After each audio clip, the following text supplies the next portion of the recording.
Hello everyone. Nice to see you again. What is interesting, Earthling?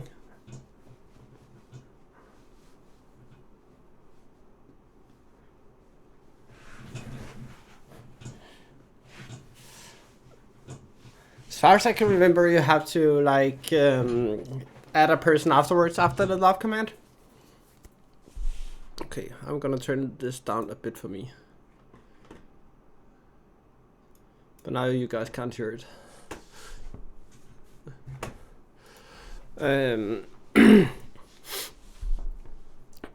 But yeah, I was out with my mom for dinner today, and we had we had arrived at this restaurant, and after 15 minutes, we still hadn't. We only had gotten the tablet to order our food and drinks. After we had ordered our food and drinks, it took them 15 minutes to get our drinks to us, and it took them 35 minutes to serve warm dishes cold. So yeah, I was quite pissed. But in the end, the order was just completely cancelled because I'm not paying for that crappy of a. No, we didn't even eat. I had like 1/4, maybe 1/5 of an asparagus with bacon around. That's what I had from that because everything was cold when it arrived. And this person, the server, he decided it was a good idea to begin to argue with me. That it couldn't be cold because they had just taken it from the kitchen. And I'm like, how do you not have a fucking brain? So yeah, that was my evening just before I started. Yay. So I got chicken nuggets for dinner and that's it.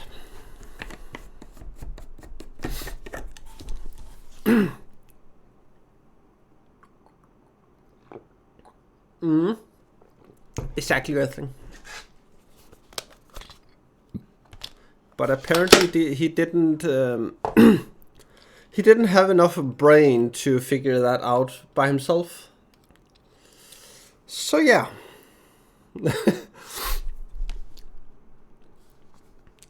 Oh, that reminds me, I want to show you something.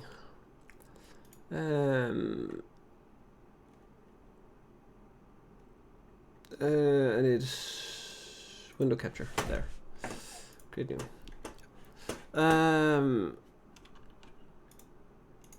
I just have to open something new. It was something I saw on Instagram. Ah, piss off.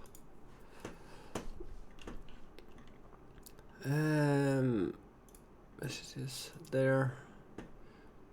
Fuck off. There. That was 2 seconds and I will show you guys.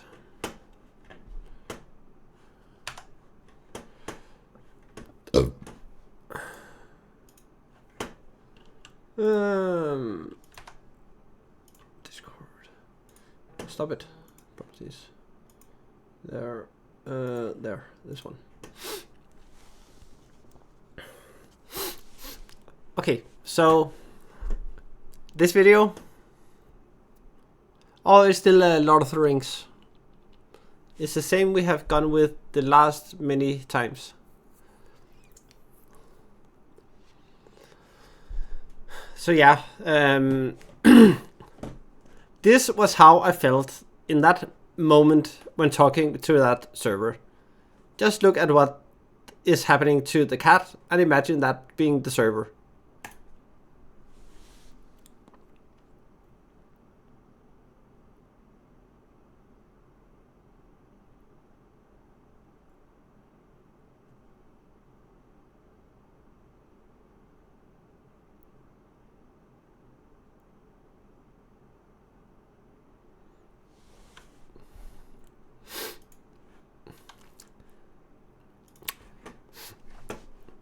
Yep.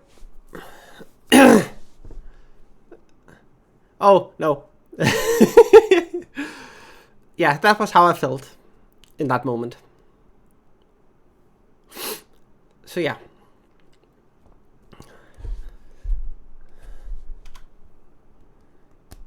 But yeah, I paid for nothing, and yeah, we're gonna have a relaxed stream together and just have fun.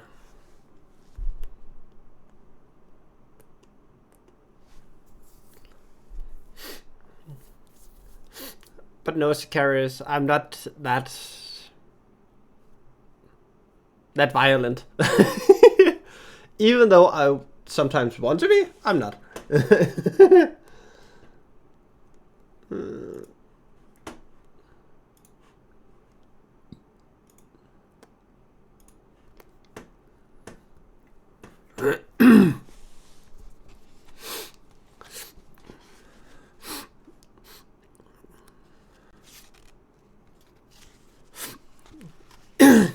But yeah, today I'm gonna try to finish this chapter. It's 25 pages long for the last of the chapter. So hopefully I can finish it by then.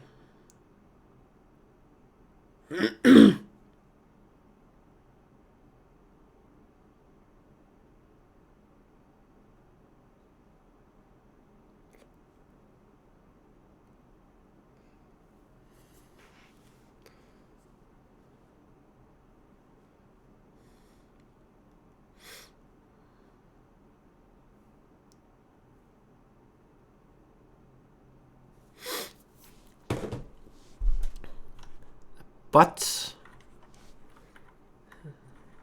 is that how much you like butts or what?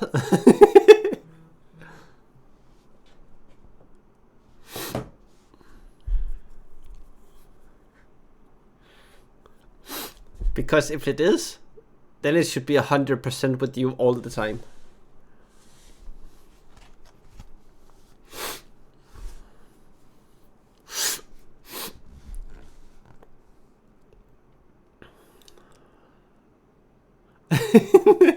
No, it's not lies.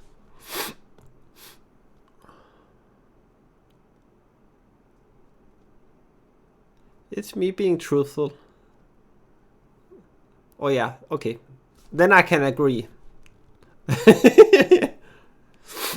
So like one bot 100% and then another bot 5%.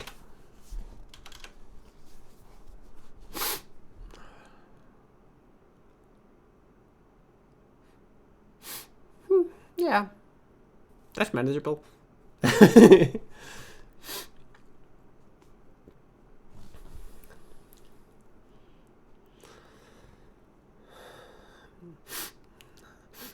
But yeah, let's see if we can finish the second chapter today. That would be very nice if we could that. And then I hope my Anita have a nice lurk. And remember, take care of yourself.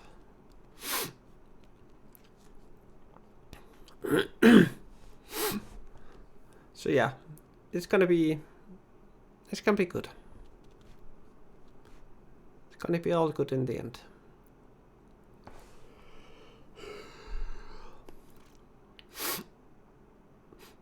Thank you, Sika.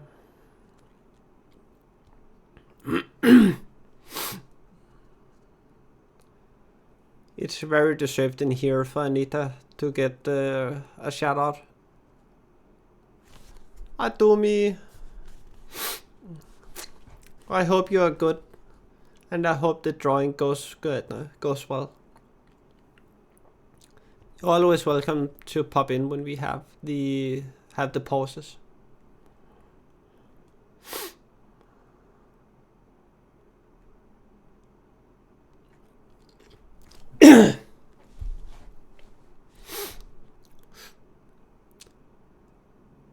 But yeah.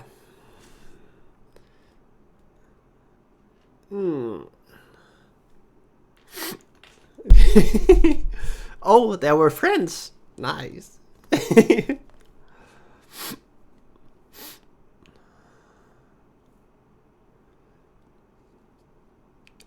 Yeah, always remember, be kind to your friends.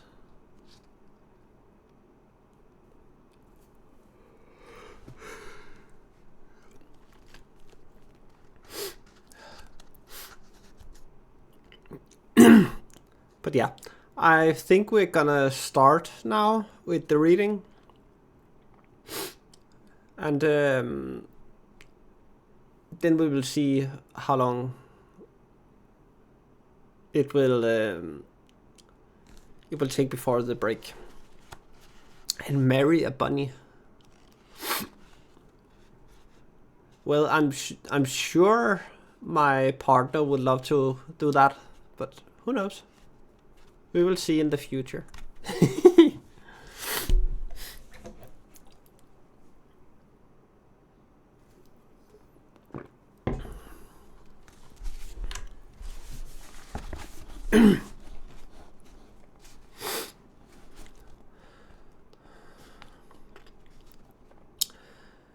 Sam sat silent and said no more.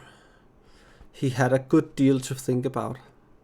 For one thing, there was a lot to do up in the back end garden, and he would have a busy day tomorrow if the weather cleared. The grass was growing fast, but Sam had more on his mind than gardening. After a while he sighed and got up and went out. It was early April, and the sky was now clearing after heavy rain. The sun was down, and a cool pale evening was quietly fading into night. He walked home under the early stars, through Hobbiton and up the hill, whistling softly and thoughtfully. It was just at this time that Gandalf reappeared after his long absence. For 3 years after the party, he had been away. Then he paid Frodo a brief visit, and after taking a good look at him, he went off again. During the next year or two, he had turned up fairly often, coming unexpectedly after dusk and going off without warning before sunrise. He would not discuss his own business and journeys, and seemed chiefly interested in small news about Frodo's health and doings.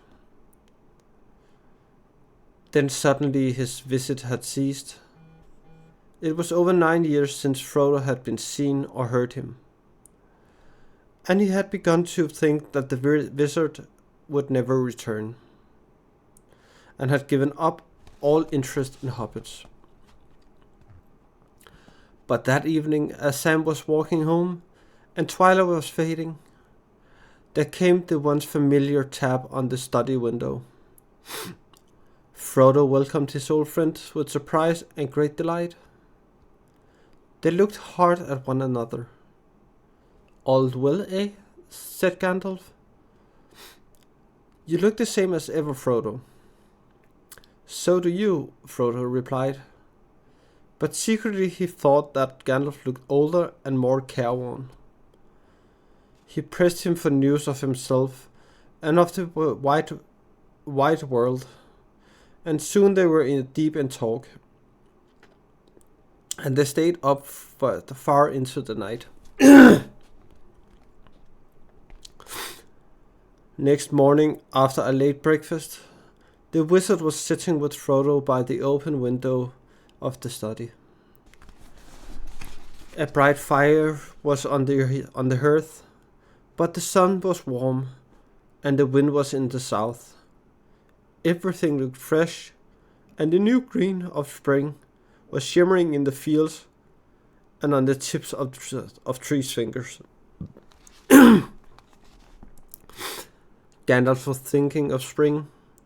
Nearly 80 years before, when Bilbo had run out of Bag End without a handkerchief, his hair was perhaps whiter than it had been then, and his beard and eyebrows were perhaps longer, and his face more lined with care and wisdom. But his eyes were as bright as ever, and he smoked and blew smoke rings with the same vigor and delight. Just need to see who texted me. Oh, that can wait. He was smoking now in silence, for Frodo was sitting still, deep in thought. Even in the light of morning,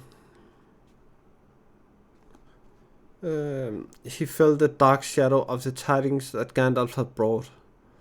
At last he broke the silence. Thank you for the lurk, Chica. I appreciate it. Last night you began to tell me strange things about my ring, Gandalf, he said.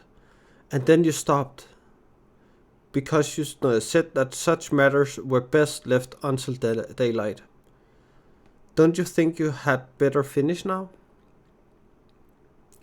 You say the ring is dangerous.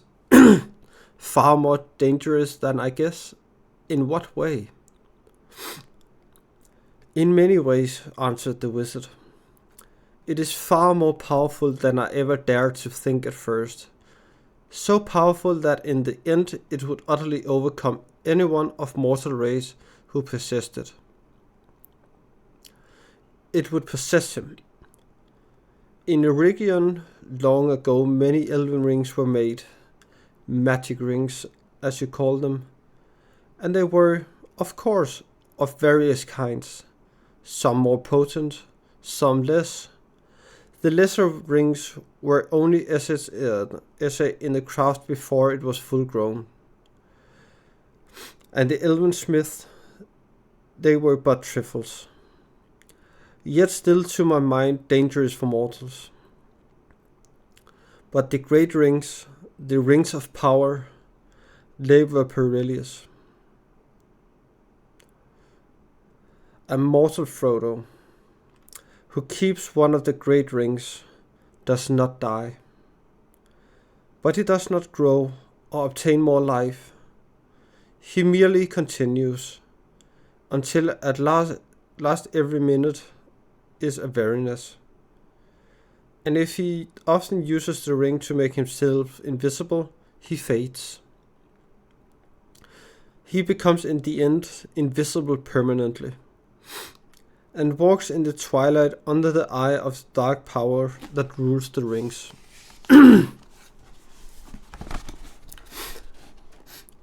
Yes, sooner or later, if he is strong and well-meaning to begin with, but neither strong nor good purpose will last. Sooner or later, the dark power will devour him. How terrifying, said Frodo. There was another long silence. The sound of Sam Gamgee cutting the lawn came in from the garden.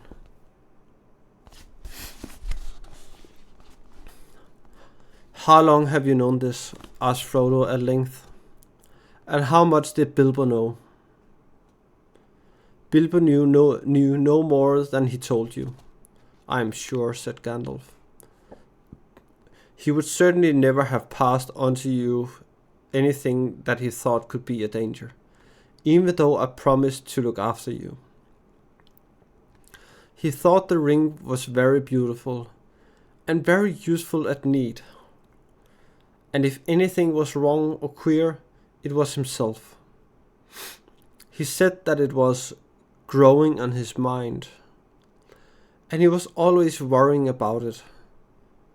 But he did not suspect that the ring itself was to blame,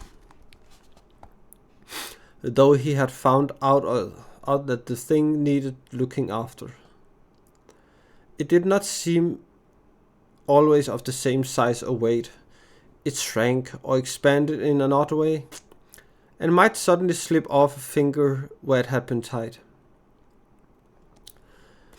Yes, he warned me of that in his last letter, said Frodo.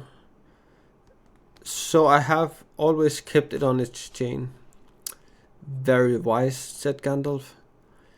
But as for his long life, Bilbo never connected it with the ring at all.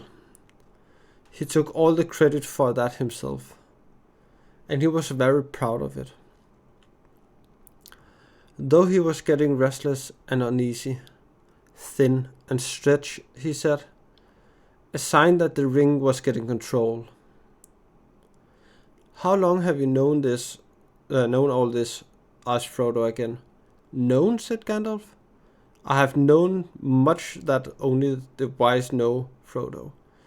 But if you mean known about this ring, well, I still do not know, one might say. There is a last test to make, but I no longer doubt my guess. When did I first begin to guess? He mused, searching back in memory. Let me see. It was in the year that the White Council drove the Dark Power from Mirkwood, just before the Battle of Five Armies, that Bilbo found the ring. A shadow fell on my heart then, though I did not know yet what I feared. I wondered often how Gollum came by a great ring. As plainly it was. That at least was clear from the first. Hi Franco, it's nice to see you in here. Then I heard Bilbo's strange story of how he had won it, and I could not believe it. When I at last got the truth out of him, I saw at once that he had been trying to put his claim to the ring beyond doubt. Much like Gollum with his birthday present. The lies were too much alike for my comfort. Clearly the ring had an unwholesome power that set to work on its keeper at once. That was the first real warning I had. I had that all was not well.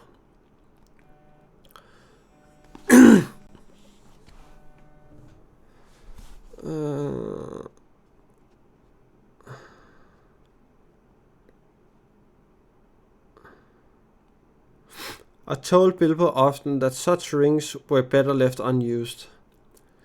But he resented it, and soon got angry. There was little else that I could do. I could not take it from him without doing greater harm, and I had no right to do so anyway. I could only watch and wait.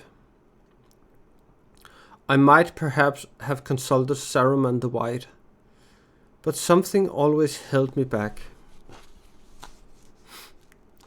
And now we will have a little break because I have to call my mom. So I'm gonna be right back, all peeps. See you in a little bit.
And then we are back again. But how are you, Franco? It's lovely to see you in here.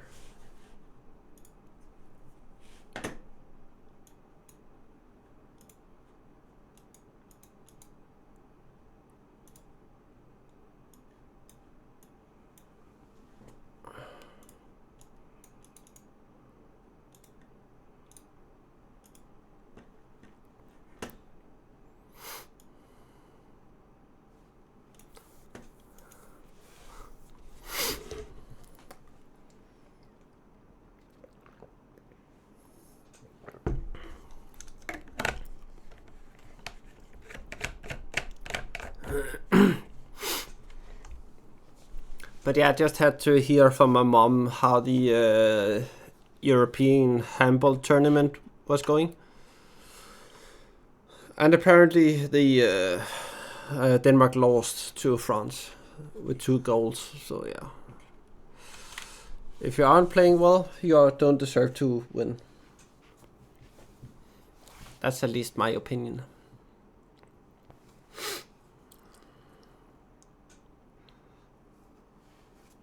I miss that heart.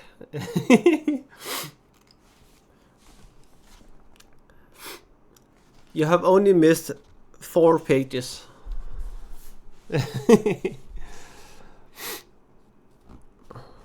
So not very much you have missed today.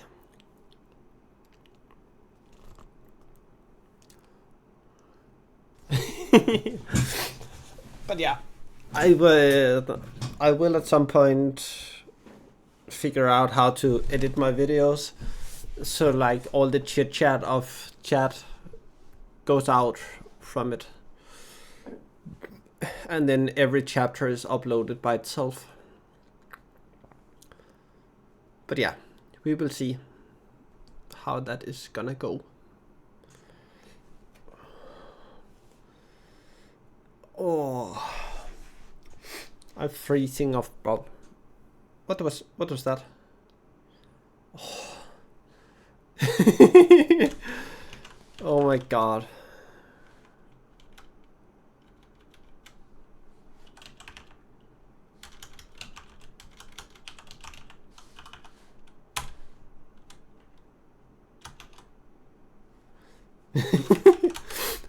I have 1 patate.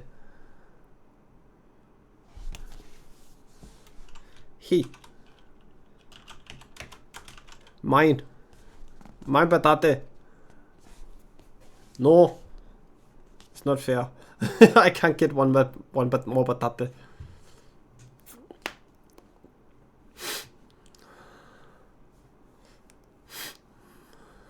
Could it be potatoes?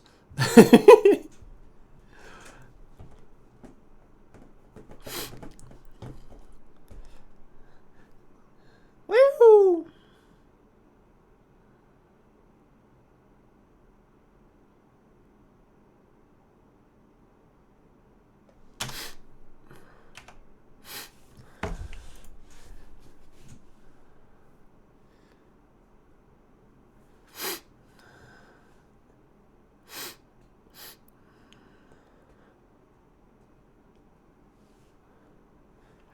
Exactly, Earthling.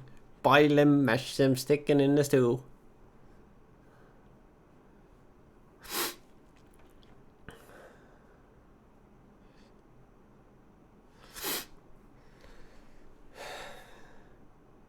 So, Mr. Thart, how is the Bon Spoon going?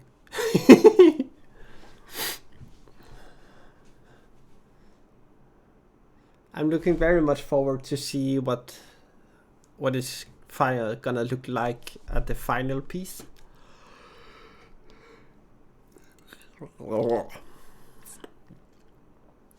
Okay, 2 seconds. I need a blanket. I'm cold, beginning to be cold.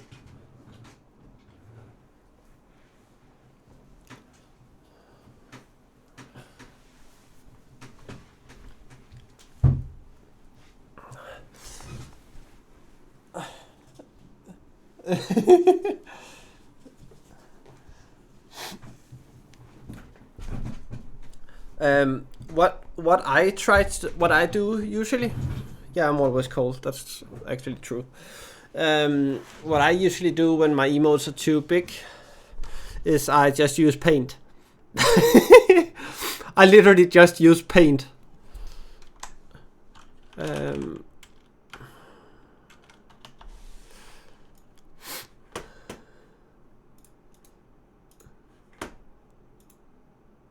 So you can see here. Yeah, now the window is a little bit small. Here. You can see here. Then you just press resize. And then you can go by percentage. But you can also go by pixels. What you want to do is you want these two to be the exact same amount of pixels, and then just afterwards just cut it down to the pixel size it should be for Twitch.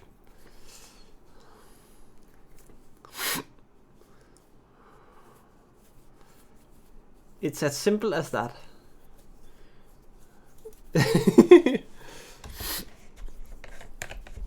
But try to go as close as you can on them, because afterwards you need to remove the background of it if you haven't already.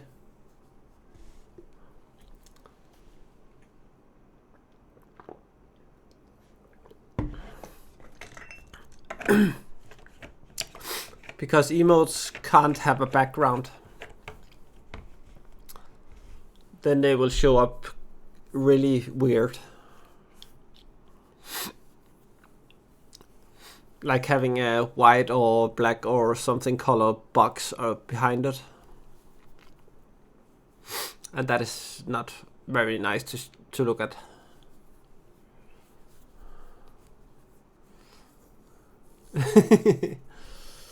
Ow.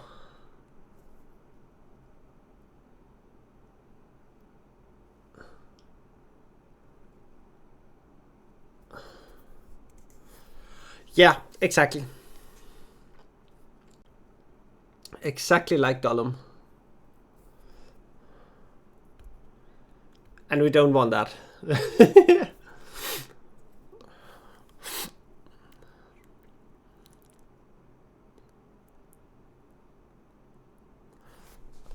Oh yeah, now I remember what the other command was. There. And command suggestion. Piss off with that.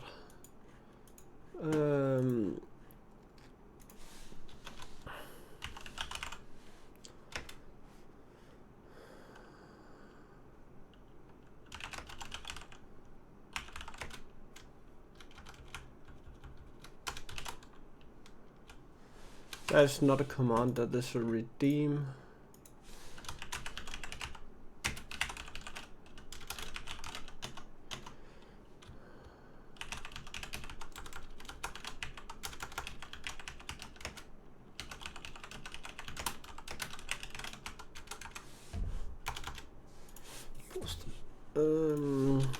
There was laugh. Me laughing. Tense. Play blunt knives. Yeah. There we go. Now I remembered like half of it.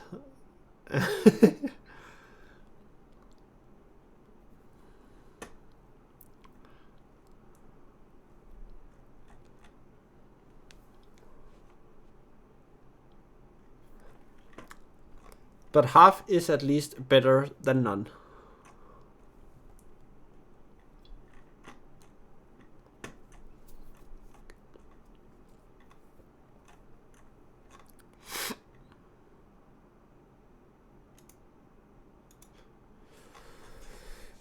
Boom, boom, boom, boom.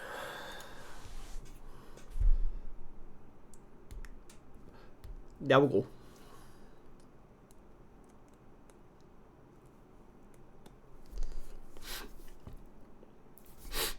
So yeah. But I think we should go on with reading now.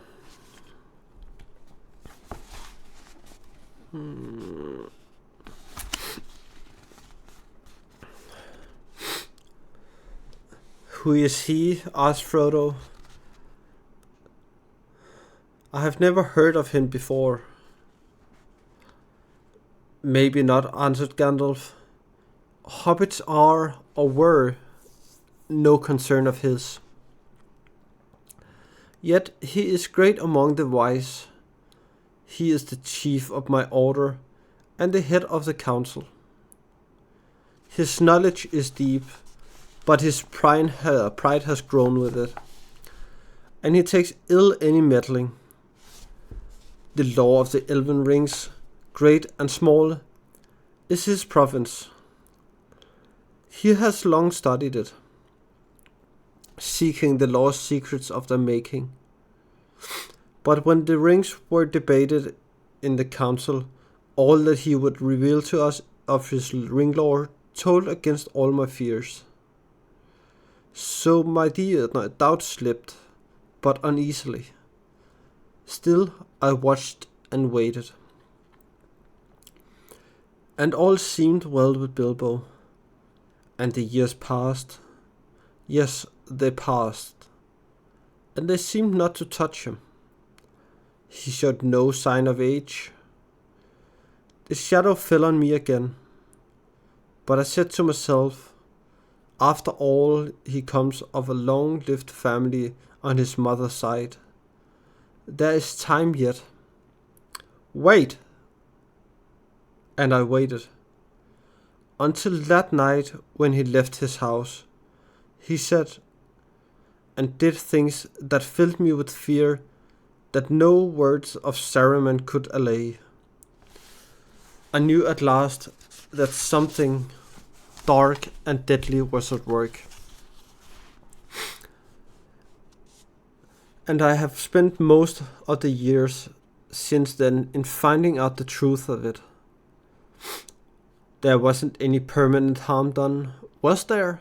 Asked Frodo anxiously. He would get all right in time. Wouldn't he? Be able to rest in peace, I mean.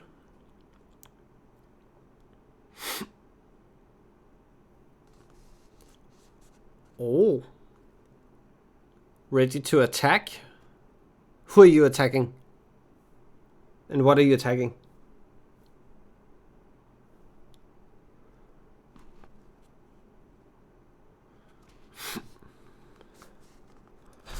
Woo!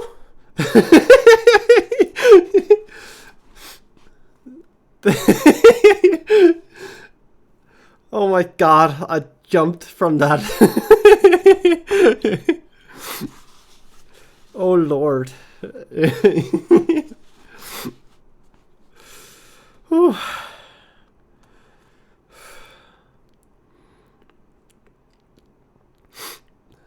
Yeah, I got scared from it.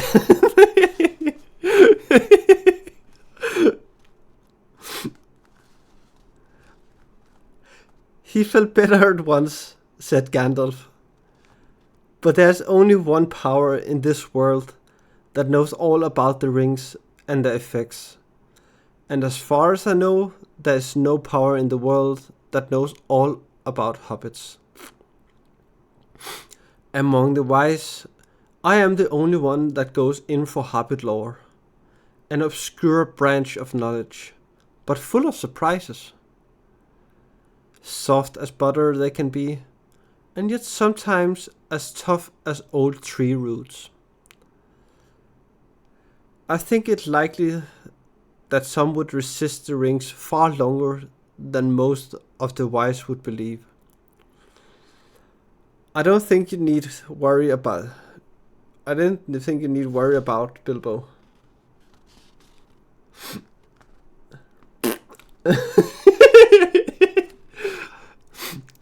Are you shitting on my screen? Huh? Are you shitting on my screen? How dare you? Can you clean up after yourself?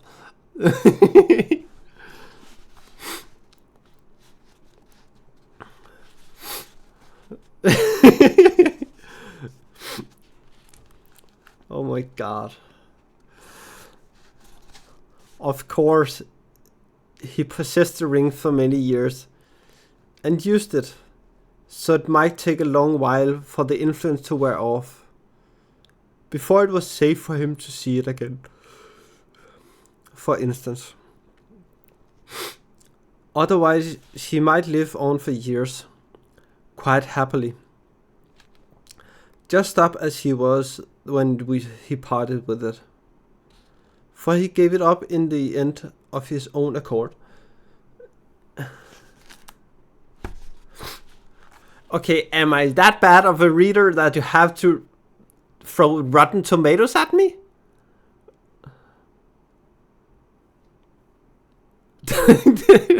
Seriously? Okay, so just tomatoes. Just tomatoes.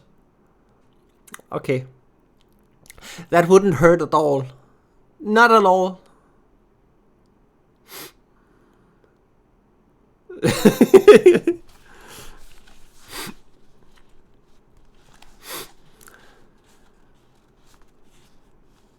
An important point. No, I was not troubled about dear Bilbo anymore.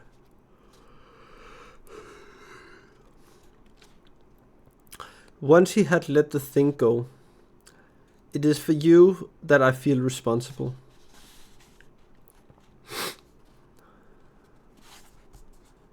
Ever since Bilbo left, I have been deeply concerned about you, and about all these charming, absurd, helpless hobbits. It would be a grievous blow to the world if the dark power overcame the Shire. If all your kind, jolly, stupid bulgars, hornblowers, boffins, bracegirdles, and the rest, not to mention the ridiculous Bagginses, became enslaved.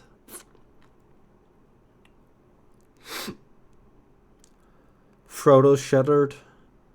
Why should we be, he asked. And why should we want such slaves? To tell you the truth, replied Gandalf, I believe that hitherto, mark you, he was entirely overlooked the existence of hobbits. You should be thankful. But your safety has passed. He does not need you. He has many more useful servants. He won't forget you again. And hobbits are miserable slaves would please him far more than hobbits' habits and happy and free. There is such a thing as malice and revenge. Well, if you want me to eat my veggies, then at least give me something good, and not a squashed out tomato. Revenge. Good. Revenge, said Frodo. Earthling! For fuck's sake.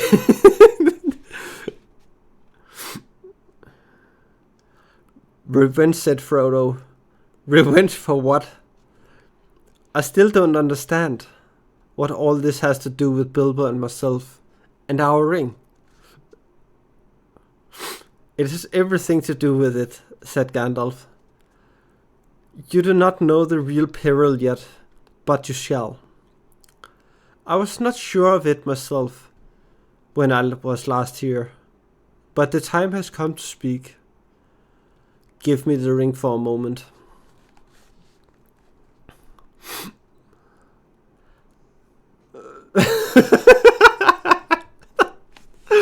Oh my god. Oh. Not the Pornhub sound. Oh my god. Oh. For fuck's sake, humans. We are. I am trying.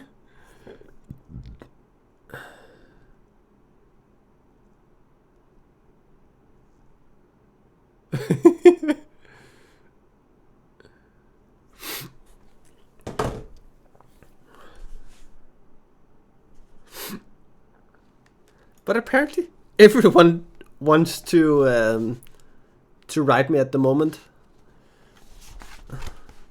And Miss Deathheart likes to scare the shit out of me.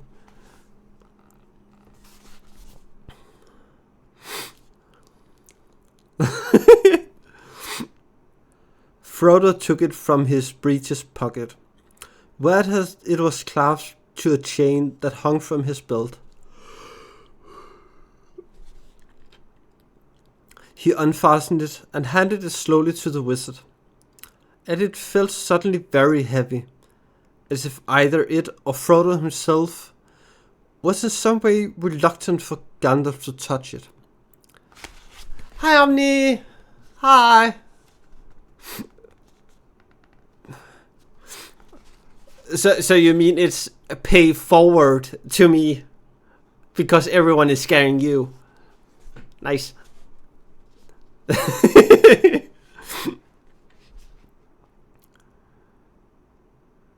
Gandalf held it up. It looked to be made of pure and solid gold.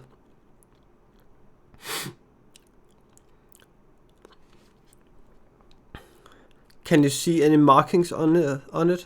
He asked. No, said Frodo, there are none. It is quite plain, and it never shows a scratch or a sign of wear.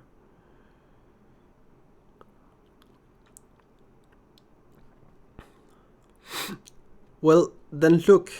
To Frodo's astonishment and distress, the wizard threw it suddenly into the middle of a glowing corner of the fire. Frodo gave a cry and groped for the tongs. But Gandalf held him back. Wait, he said in a commanding voice, giving Frodo a quick look from under his bristling brows. Apparently my mouth can't talk right now.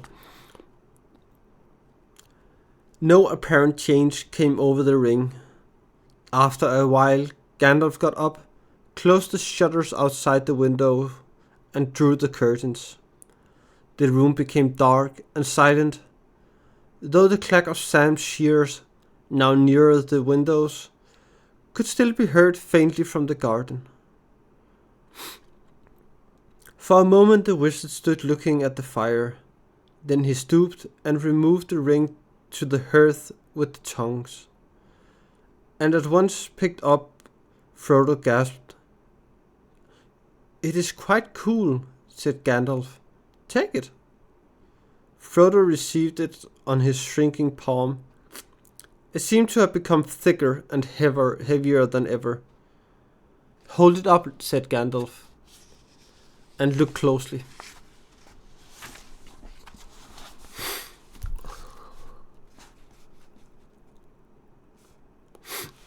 So you're saying everyone should throw things at me now?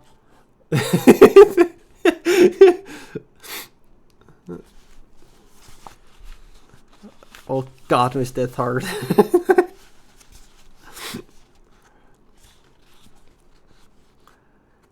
As Frodo did so, he now saw fine lines, finer than the finest pen strokes, running along the ring, outside and inside, lines of fire that seemed to form the letters of a flowing script.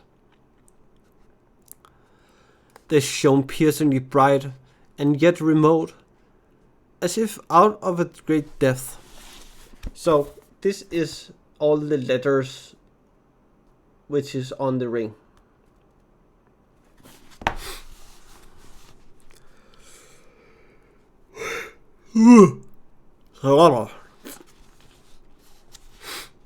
I cannot read the fiery letters, said Frodo in a quavering voice.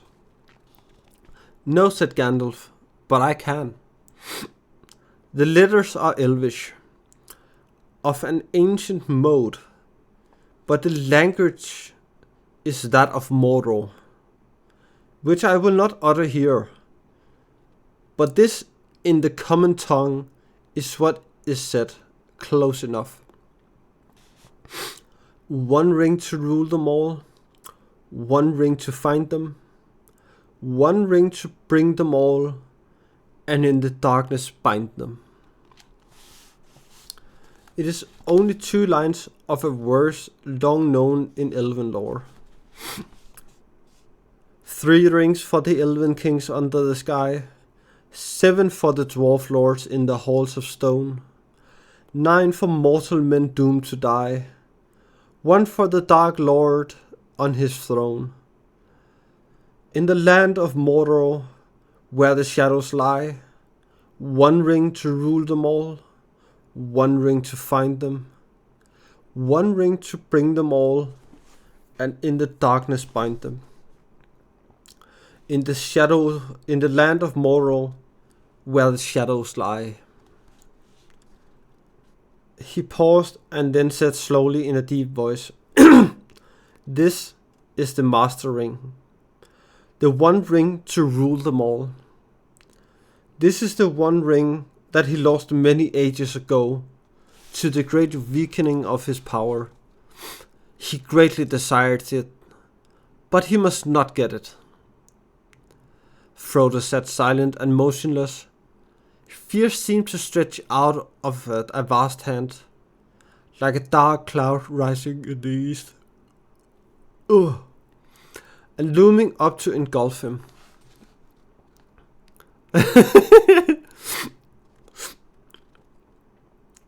This ring, he stammered. How on earth did it come to me? Yeah, you wish. If you can find a ring, go for it. But I'm sure you have looked.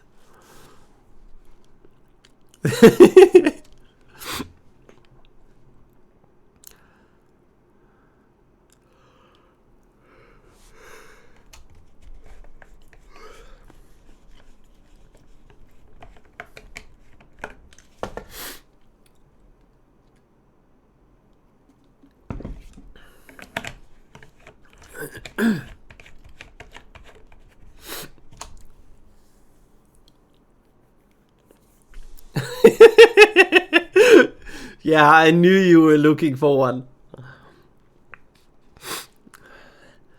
Ah, said Gandalf. That is a very long story. The beginnings lie back in the Black Years, which only the Lore Masters now remember. If I were to tell you all that tale, should still be sitting here when spring had passed into winter. But last night I told you of Sauron the Great, the Dark Lord. The rumors that you have...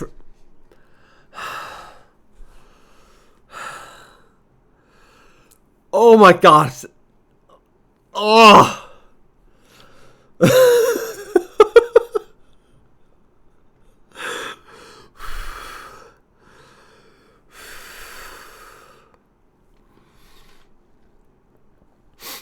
I didn't see that one coming. Oh god.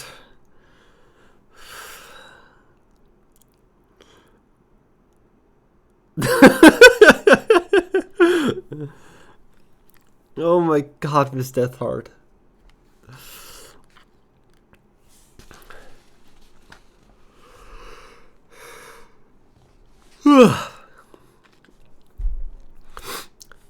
The rumors that you have heard are true. He has indeed arisen again, and left his hold in Mirkwood, and returned to his ancient fastness in the dark tower of Mordor. That name even you hobbits have heard of, like a shadow on the borders of old stories. Always after a defeat, and despite the shadows takes another shape, and grows again. Yeah, I know you would.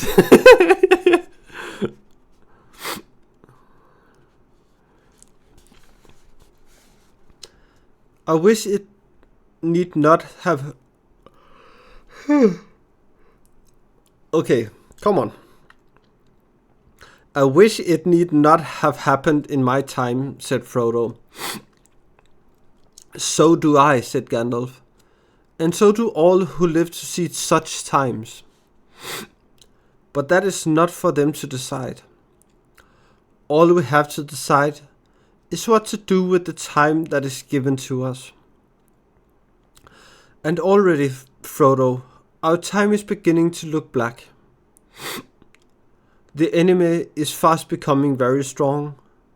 His plans are far from ripe, I think, but they are ripening. We shall be hard put to it. We should be very hard put to it, even if it were not for this dreadful chance. The enemy still lacks one thing to give him strength and knowledge to beat down all resistance, break the last defenses, and cover all the lands in second darkness. He lacks the one ring. The three fairest of all, the elf-led lords, hid from him, and his hand never touched them or sullied them. 7 the dwarf kings possessed, but 3 he has recovered, and the others the dragons have consumed. 9 he gave to mortal men, proud and great, and so ensnared them. Long ago they fell under the dominion of the One, and they became ring-wraiths, shadows under his great shadow. His most terrible servants. Long ago, it is many a year since the 9 walked abroad. Yet who knows? As the shadow grows once more, they too may walk again. But come, we will not speak of such things in the morning of the Shire. So it is now. The 9 he has gathered to himself, the 7 also, or else they are destroyed. The 3 are hidden still, but that no longer troubles him. He only needs the one, for he made that ring himself. It is his, and he let a great part of his own former power pass into it, so that he could rule all of the others. If he recovers it, then he will command them all again, wherever they be, even the 3, and all that has been wrought with them will be laid bare, and he will be stronger than ever. And this is the dreadful chance, Frodo. He believed that one had perished, that the elves had destroyed it, as should have been done. But he knows now that it has not perished, that it has been found. So he is seeking it, and all his thought is bent on it. It is his great hope and our great fear. Why wasn't it destroyed? Cried Frodo. And how did the enemy ever come to lose it? If he was so strong and it was so precious to him. He clutched the ring in his hand, as if he saw already dark fingers stretching out to seize it. It was taken from him, said Gandalf. The strength of the elves to resist him was greater long ago, and not all men were estranged from them. The men of Westerners came to their aid. That is a chapter of ancient history which it might be good to recall. For there was sorrow then too, and gathering dark, but great valor, and great deeds that were not wholly in vain. One day perhaps I will tell you all the tale, or you shall hear it told in full by one who knows it best. Oh, okay, that's fine. But for the moment, since most of all of you need to know how this thing came to you, and that will be tale enough, this is all that I will say. It was Gilgalad, Elven King, and the Lindel of Westerness, who overthrew Sauron, though themselves perished in the deed. And Isildur, Elendil's son, cut the ring from Sauron's hand, and took it for his own. Then Sauron was vanquished, and his spirit fled, and was hidden for long years, until his shadow took shape again in Mirkwood. But the ring was lost. It fell into the great river, Anduin, and vanished. For Isildur was marching north along the east banks of the river, and near the Gladden fields he was waylaid by the orcs of the mountains, and almost all his folk were slain. He leaped into the waters, but the ring slipped from his finger as he swam, and then the orcs saw him and killed him with arrows. Gandalf paused, and there in the dark pools, amid the Gladden fields, he said, the ring passed out of knowledge and legend, and even so much of its history is known now only to a few, and the council of the wise could discover no more. But at last I can carry on the story, I think. Long after, but still very long ago, there lived by the banks of the great river, on the edge of Wilderland, a clever-handed and quiet-footed little people. I guess they were of hobbit kind, akin to the fathers of the stores. For they loved the river, and often swam in it, or made little boats of reeds. There was among them a family of high repute, for it was large and wealthier than most, and it was ruled by a grandmother of the folk, stern and wise in the old lore, such as they had. The most inquisitive and curious-minded of that family was called Smeagol. He was interested in roots and beginnings. He dived into deep pools, he burrowed under trees and growing plants. He tunneled into green mounds, and he ceased to look up at the hilltops, or the leaves on trees, or the flowers opening in the air. His head and his eyes were downward. Hi, Sentis. Welcome in. Nice to see you here.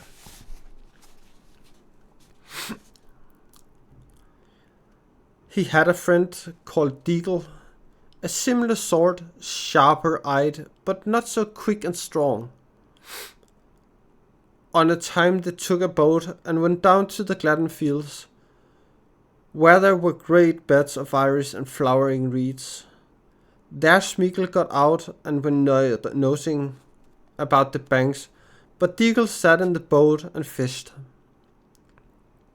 Suddenly a great fish took his hook, and before he knew where he was dragged out and down into the water to the bottom.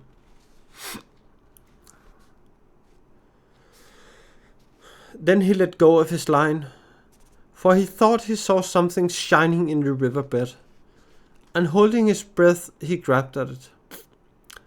Then up he came spluttering, with weeds in his hair and a handful of mud. He swam to the bank. And behold, when he washed the mud away, there in his hand lay a beautiful golden ring, and it shone and glittered in the sun, so that his heart was glad. But Smeagol had been watching him from behind a tree.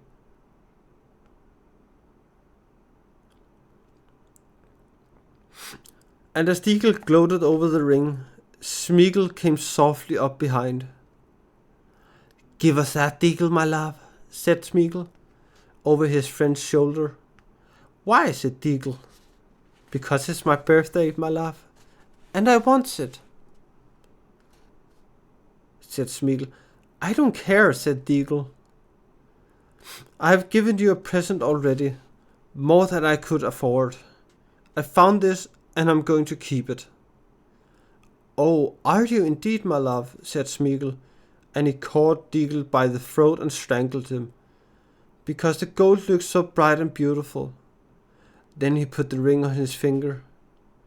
No one ever found out what had become of Deagle. He was murdered far from home, and his body was cunningly hidden. But Smeagol returned alone, and he found that none of his family could see him when he was wearing the ring. Oh, nice. Very nice. I hope the applications get you something. And I also hope the play days is going nicely.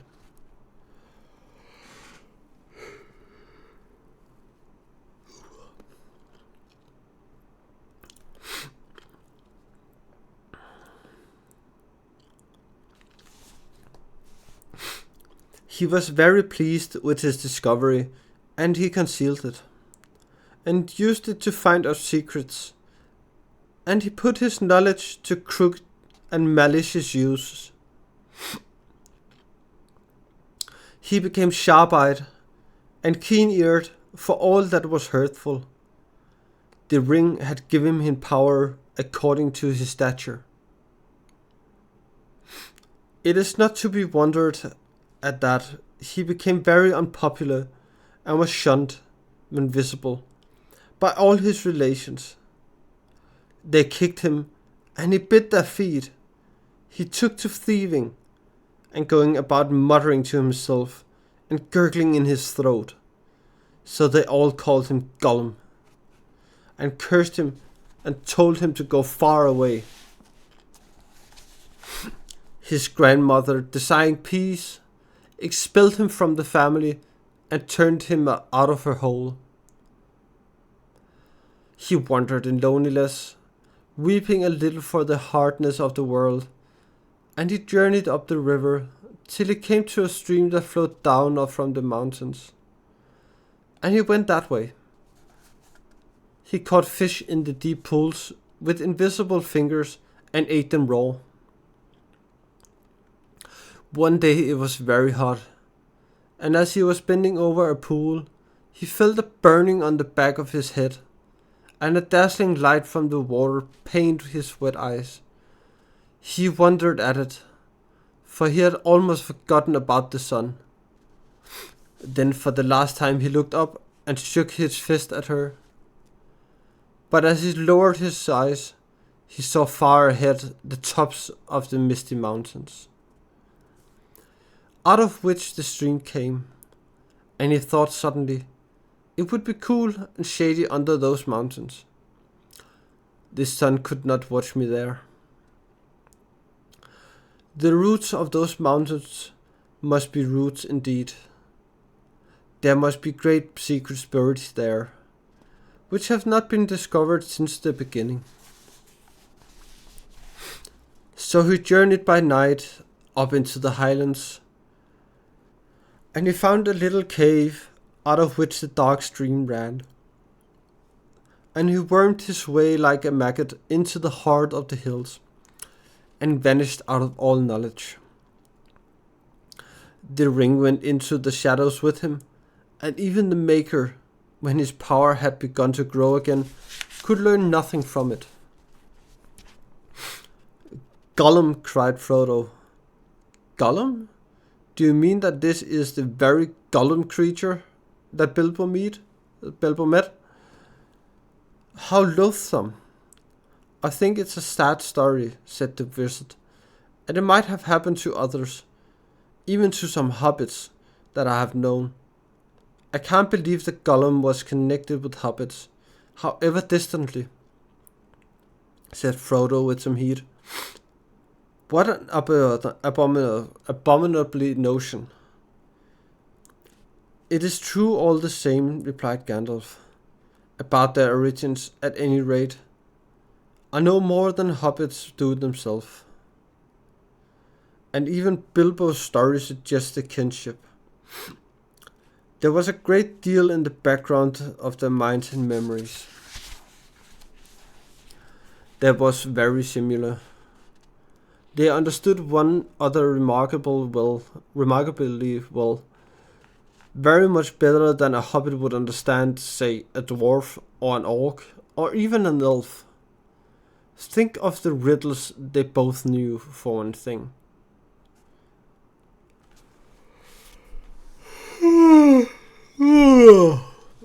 Oh. And now we take a little break, because it's time to stretch and hydrate. Oh. Oh.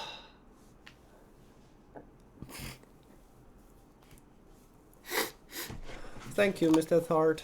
Thank you, Earthling.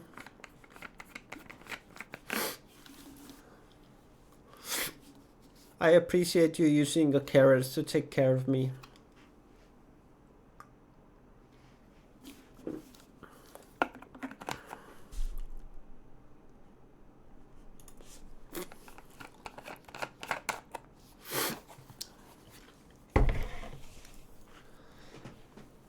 Oh.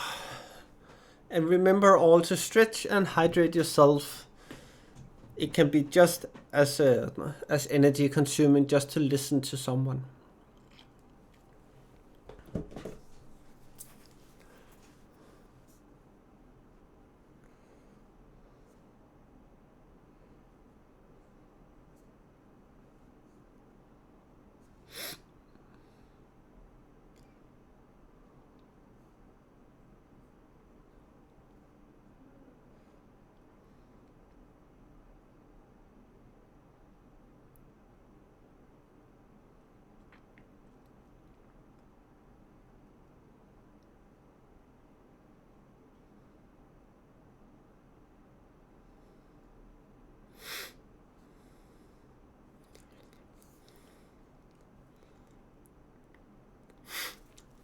Hi Jesse, welcome in. It's very nice to see you here.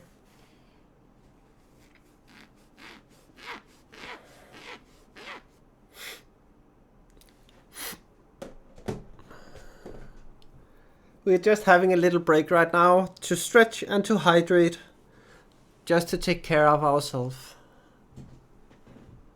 I appreciate that very much, Jesse. It means a lot to me.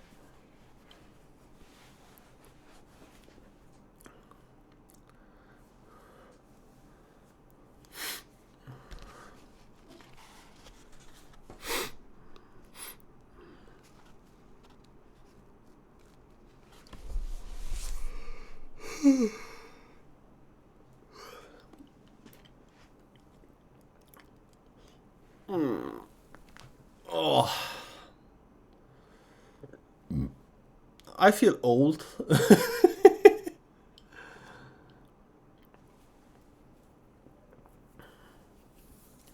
Oh, that's very nice. I hope it's good to listen to while cleaning.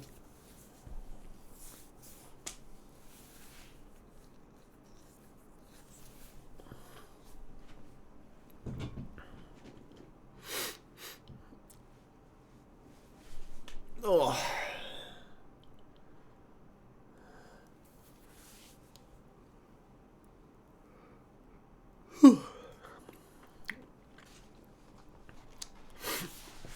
And now we go on,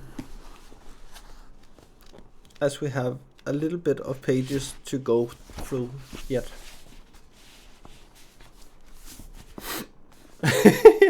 That's nice. Very nice. Very many carrots to you.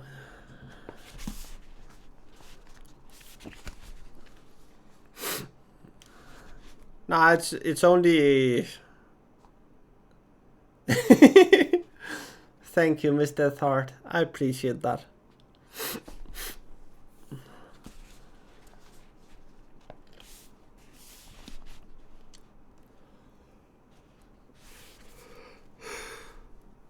Yeah, this is the rest of the book we need to read, and this is the amount we have read until now. So yeah, there's a long way to go. As this one is... How many pages is it long? 531 pages, and we are on page 72 right now.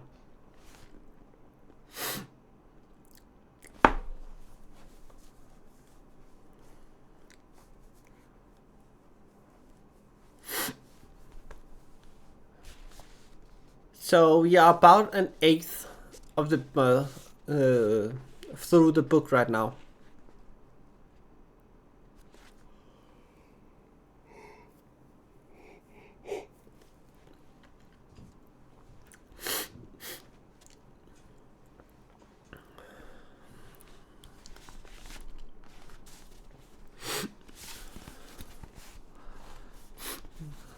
So yeah. Yes, said Frodo, though other folks beside hobbits ask riddles, and of much the same sort. And hobbits don't cheat. Gollum meant to cheat all the time. He was just trying to put poor Bilbo off his guard. And I dare say it amused his wickedness to start a game which might end in providing him an easy victim. But if he lost, would not hurt him. Only too true, I fear, said Gandalf. But there was something else in it, I think, which you don't see yet. Even Gollum was not wholly ruined. He had proved tougher than even one of the wise would have guessed, as a hobbit might. There was a little corner of his mind that was still his own, and light came through it, and through a chink in the dark. Light out of the past. It was actually pleasant, I think, to hear a kindly voice again, bringing up memories of the wind, and trees, and sun on the grass, and such forgotten things. But that, of course, would only make the evil part of him angrier in the end, unless it could be conquered. Unless it could be cured, Gandalf sighed. Alas, there is little hope of that for him now. Yet not no hope. No, not though he possessed the ring so long, almost as far back as he can remember. For it was long since he had worn it much. In the black darkness it was seldom needed. Certainly he had never faded. He is thin and tough still. But the thing was eating up his mind, of course, and the torment had become almost unbearable. All the great secrets under the mountains had turned out to be just empty that night. There was nothing more to find out, nothing worth doing, only nasty furtive eating and resentful remembering. He was altogether wretched. He hated the dark, and he hated light more. He hated everything, and the ring most of all. What do you mean, said Frodo. Surely the ring was his precious, and the only thing he cared for.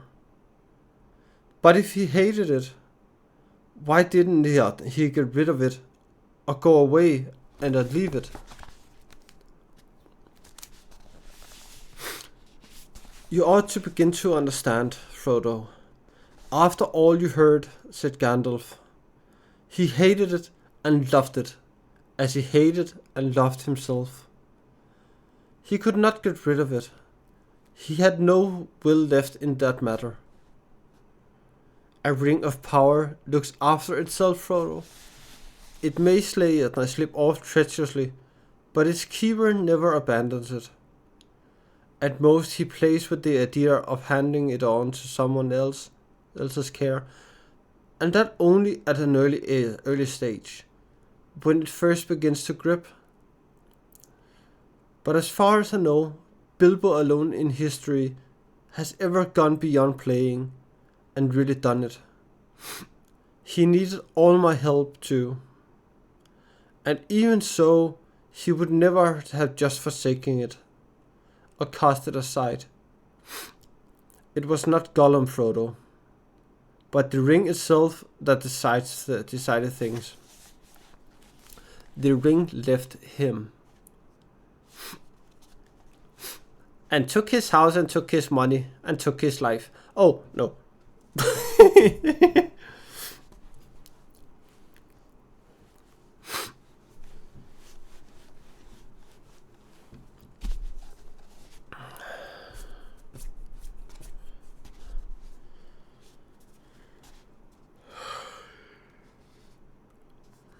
What? Just in time to meet Bilbo? Said Frodo. Wouldn't an orc have suited it better? It is no laughing matter, said Gandalf, sorry. Not for you. It was the strangest event in the whole history of the ring. So far, Bilbo's arrival just at that time, and putting his hand on it blindly in the dark. There was more than one power at work, Frodo. The ring was trying to get back to his master. It had slipped from Isildur's hand and betrayed him. Then when a chance came, it caught poor Deagle, and he was murdered. And after that, Gollum, and it had devoured him. It could make no further use of him. He was too small and mean. And as long as it stayed with him, he would never leave his deep pool again. So now, when his master was awake once more and sending out his dark thought from Mirkwood, it abandoned Gollum, only to be picked up by the most unlikely person imaginable, Bilbo from the Shire. Behind that there was something else at work, beyond any design of the Ringmaker. I can put it no plainer than by saying that Bilbo was meant to find the ring, and not by its maker. In which case, you also were meant to have it. And that may be an encouraging thought. It is not, said Frodo. Though I'm not sure that I understand you. But how have you learned all about the ring? And about Gollum? Do you really know it all, or are you just guessing still?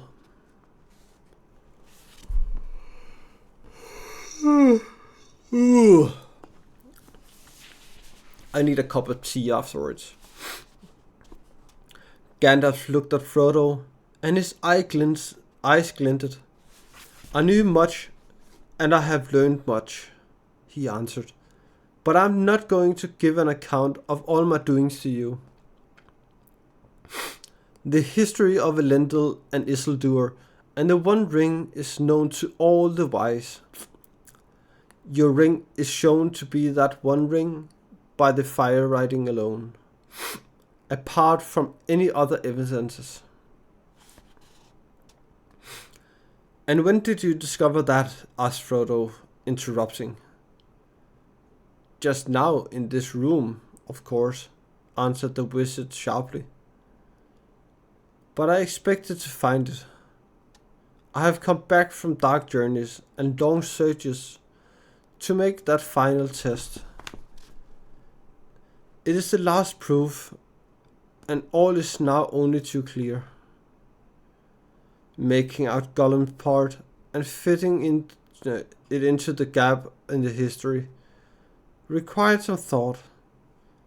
It may have started with guesses about Gollum, but I'm not guessing how. I know I have seen him. You have seen Gollum? Exclaimed Frodo in amazement. Yes, the obvious thing to do, of course, if one could. I tried long ago, but I managed it at last. Then what happened after Bilbo escaped from him? Do you know that? Not so clearly. What I have told you is what Gollum was willing to tell, though not, of course, in the way I have reported it.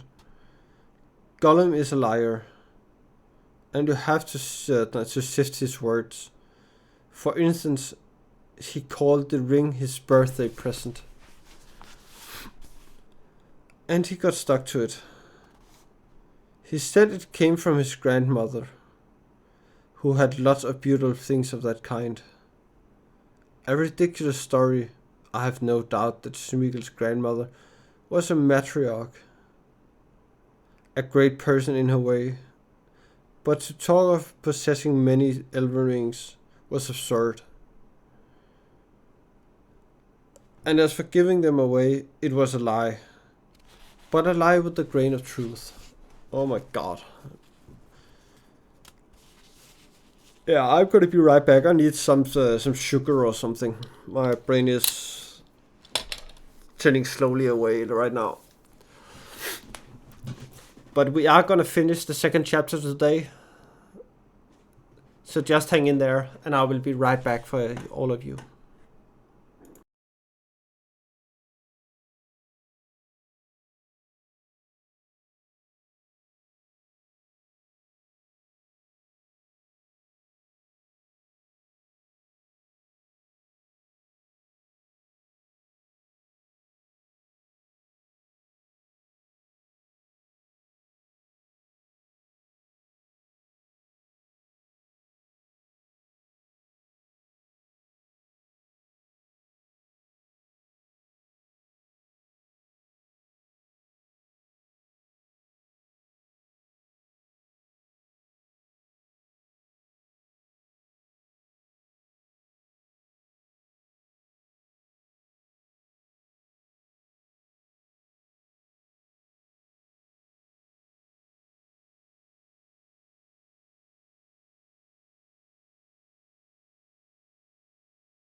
I am back, and I have cookies.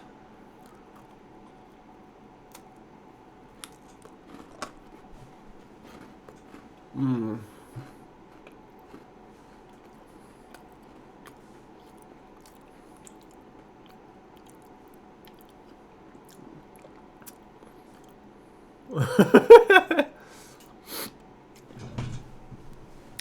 Miss Deathheart, you know you have to deserve cookies.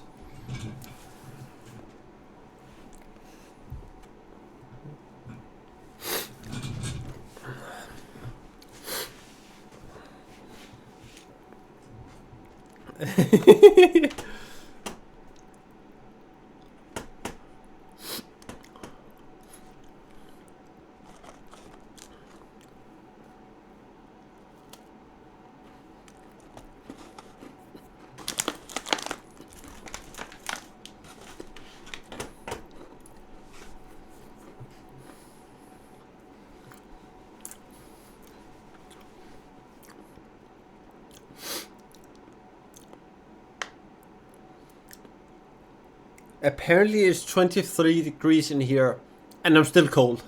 How the fuck does that happen? 23 degrees and I'm fucking cold.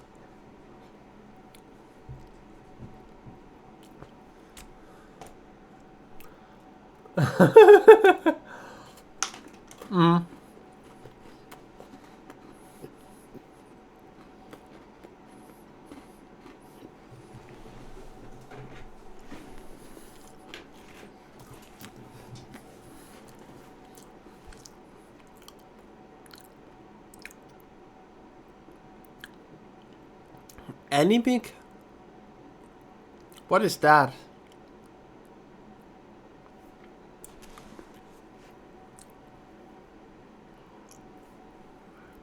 Also, if you hear something in the background which you usually don't hear, it's because I've turned on the heat and it's blowing directly on me.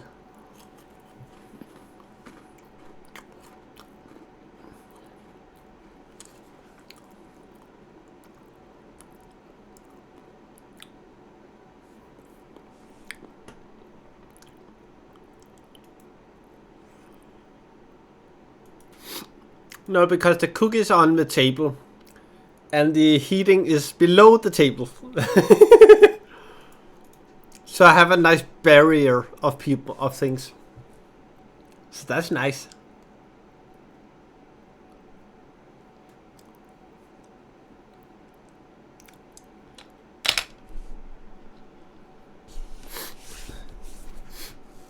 Miss Deathheart, it is a solid wooden desk. It takes a long fucking time for it.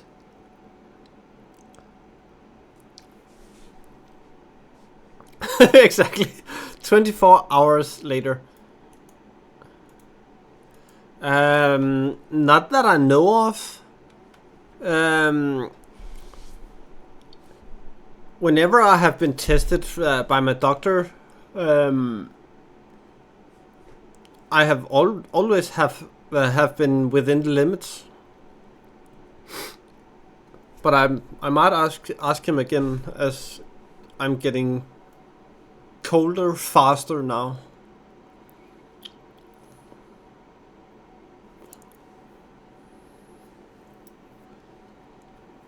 But it can also be the hormones. I have no clue. But everything that can't turn me cold.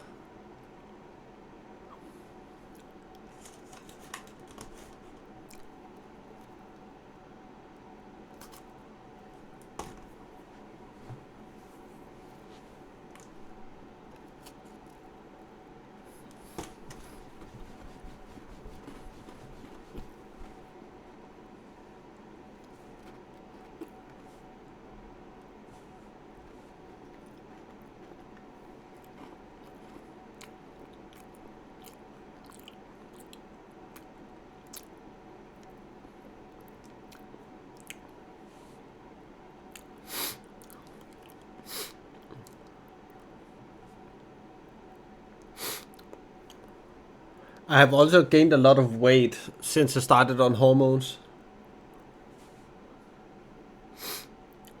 So yeah, that's also nice.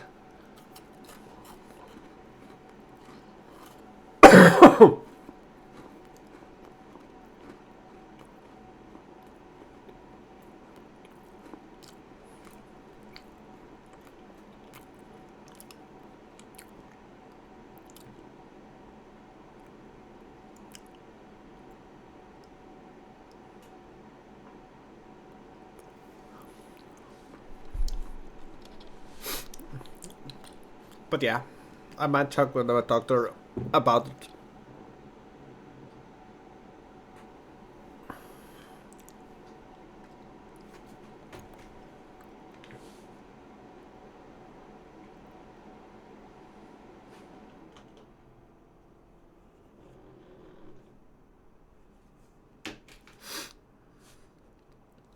So yeah.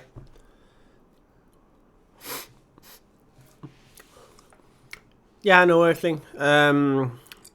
But today we are just gonna finish the chapter.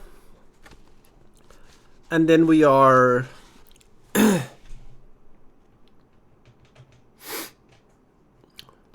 Yeah, I'm not stopping mine.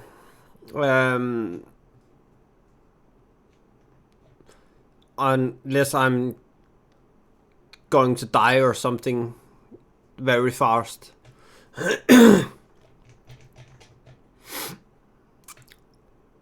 That would be a big loss for my mental health, to be honest.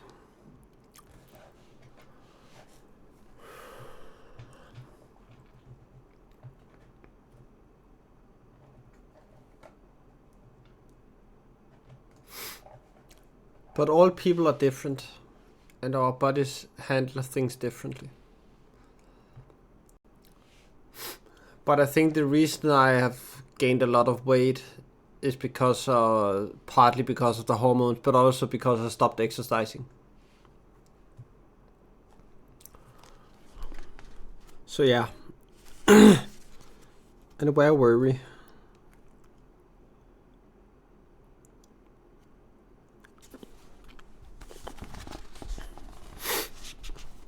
Um,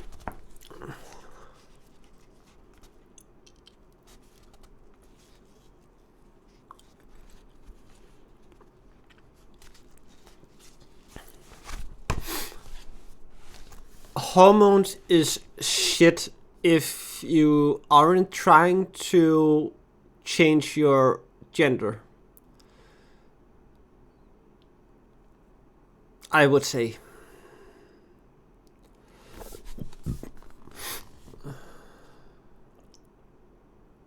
For me, it has saved a lot of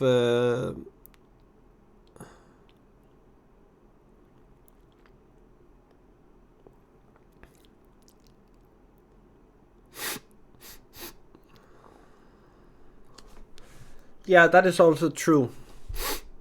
Um,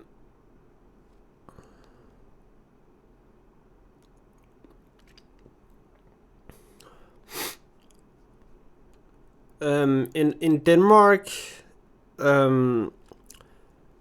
you are talking with a therapist a lot of times before you're even allowed on hormones.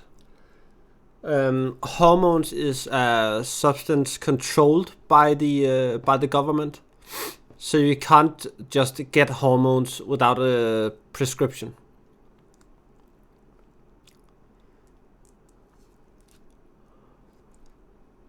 So yeah, I went almost 3 years, I think, before I were allowed to come on hormones, because now they thought I was at the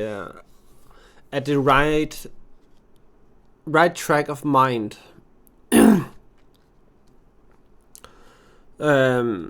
Because they know for a fact that estrogen is a depressive hormone. So if you are already depressed, you get depressed faster.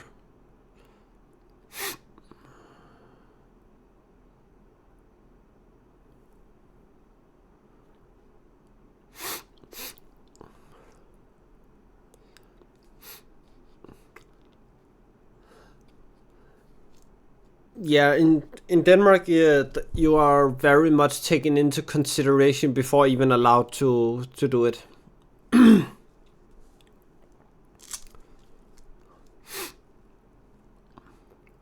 But yeah, we will see what happens, and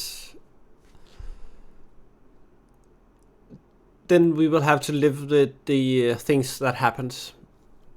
That is all I can say.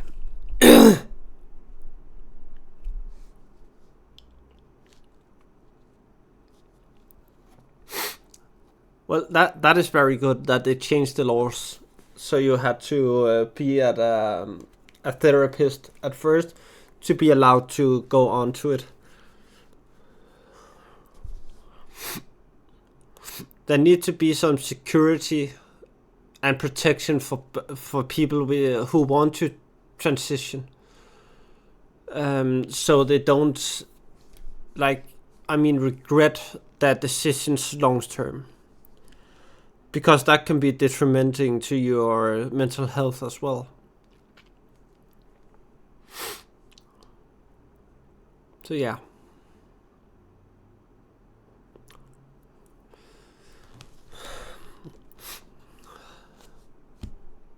But I'm gonna go back to the story and figure out where I came to.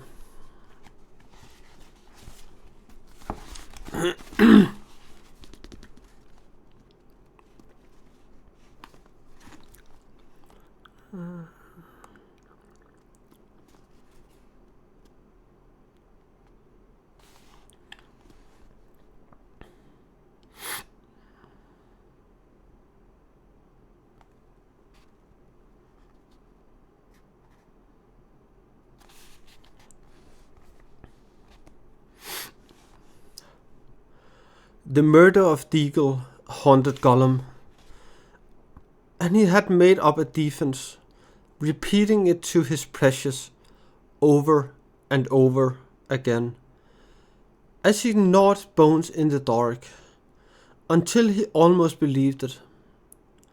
It was his birthday. Deagle ought to have given the ring to him. It had obviously turned up just as to be a present.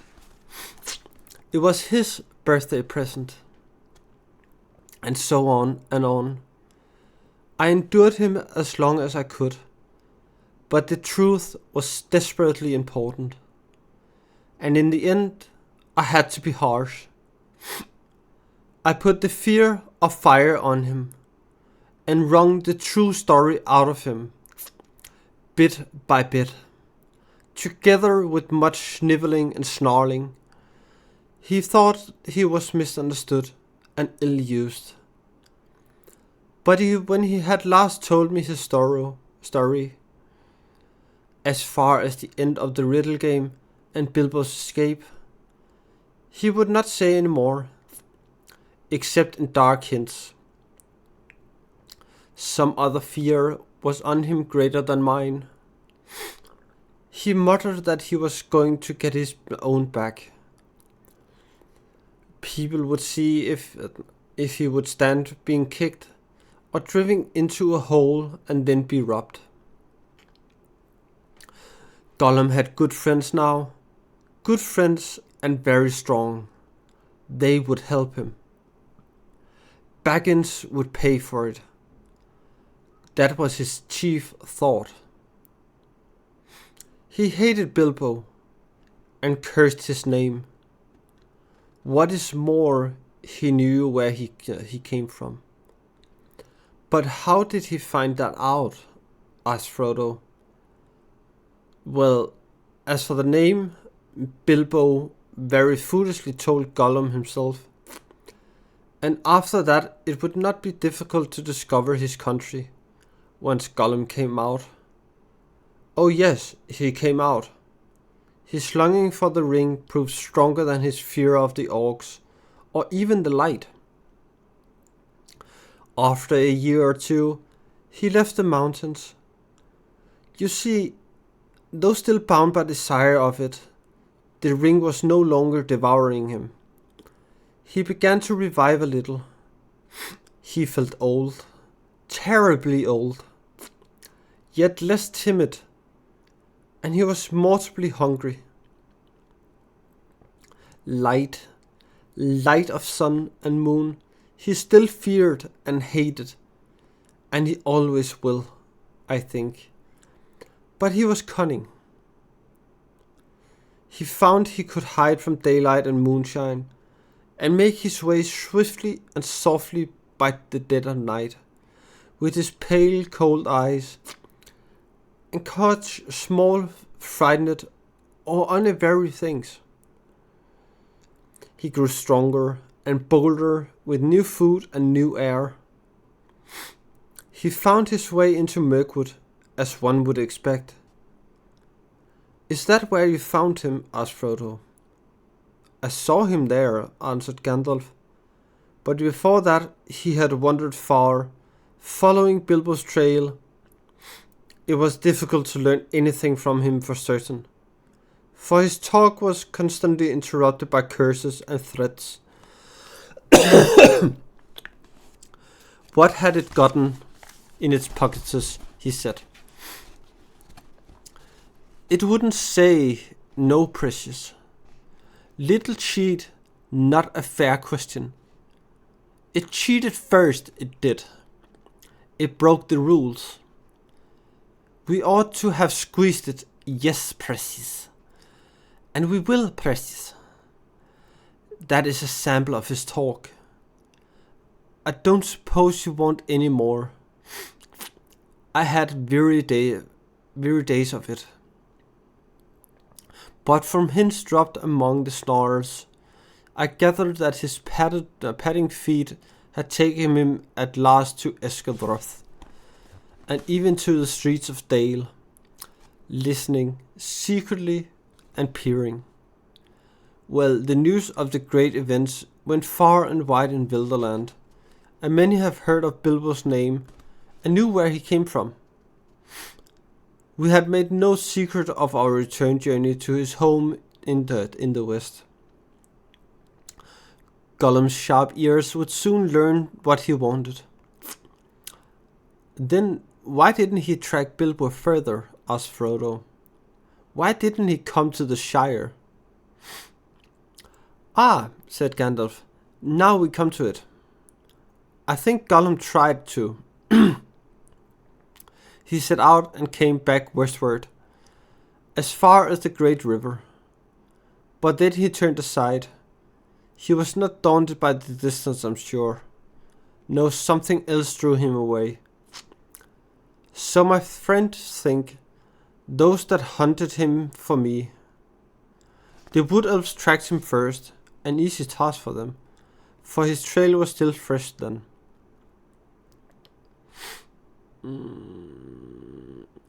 Through Mirkwood and back again it led them, though they never caught him. The wood was full of rumor of him, dreadful tales even among beasts and birds. The woodman said that there was some new terror abroad, a ghost that drank blood. It climbed trees to find nests. It crept into holes to find the young. It slipped through windows to find cradles. But at the western edge of Mirkwood, the trail turned away. It wandered off southwards and passed out of the wood elf's ken. I didn't get scared.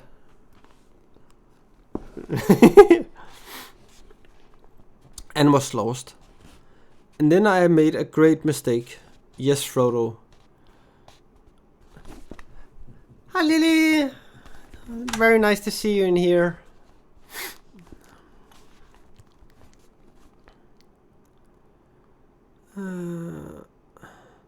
Yes, Frodo, and it was not the first, though I fear it may prove the worst. I let the matter be. I let him go, for I had much else to think of at that time, and I still trusted the lore of Saruman.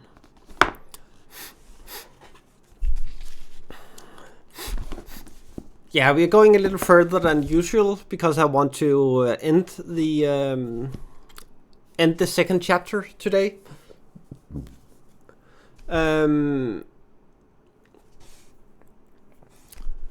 But else I'm actually pretty good at the moment. So yeah, it have been has been a rough day. But it got much better when I got in here and began to stream and talk with all of you amazing people. But how are you, Alicia? It's really nice to see you in here.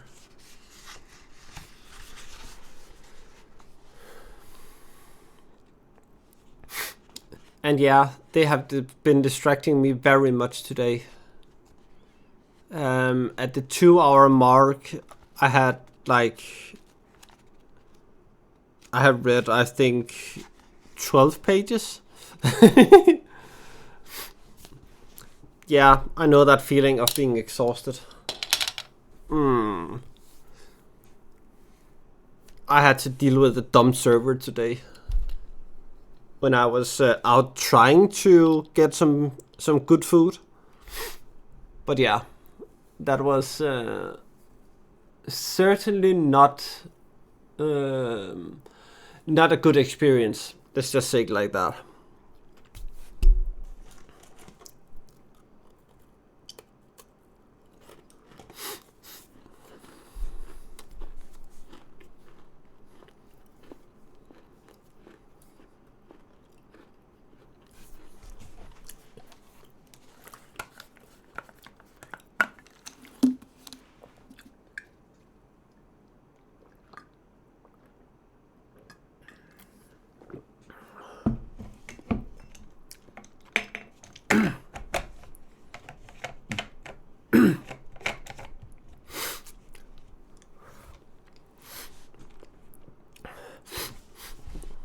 Well, I'm trying to go through them all and read it out for people, but I need to edit my videos on YouTube to only be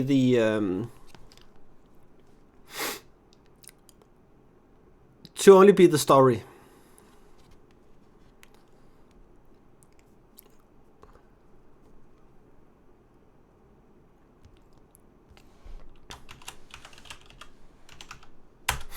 Mine. Muhaha.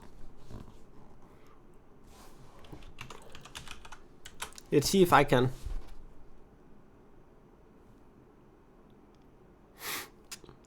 If anyone wants a potate, they need to write check 83.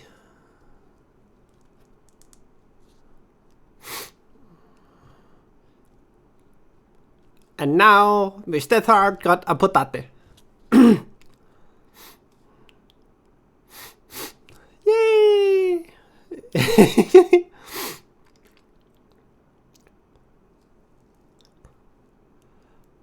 Or as we call them in here, potatoes.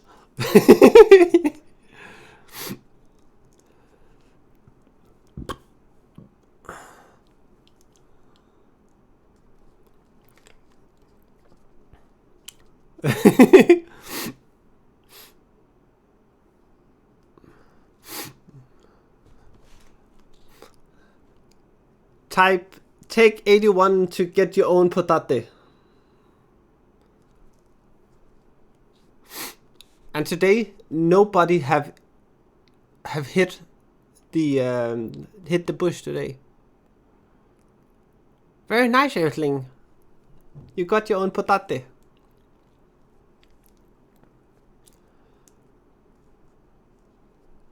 Second breakfast.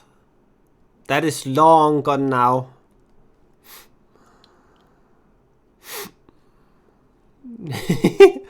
Yeah, there's also a love command. Then you can see how much. Yeah, second desserts I agree with. We all need second desserts.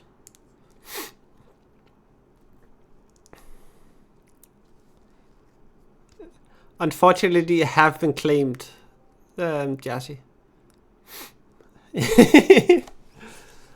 I know, Earthling. But the internet doesn't think you do.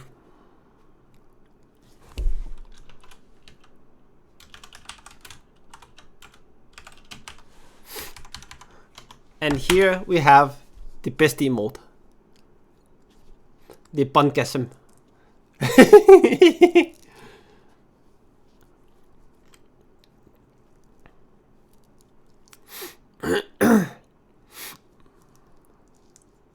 So everyone, put in exclamation mark drop if you want to drop in the group.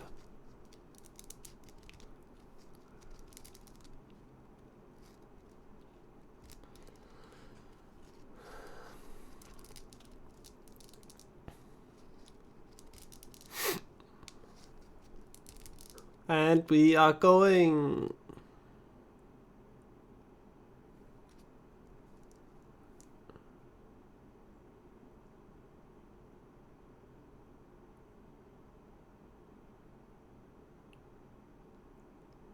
Oh, so close, Mr. Thard.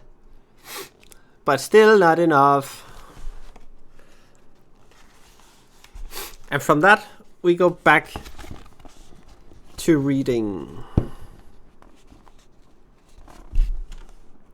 Yeah, that's true. The energy of 8 sneezes is considered the same as one orgasm. But I'm sure it must be a male orgasm, because my sneezes doesn't go near.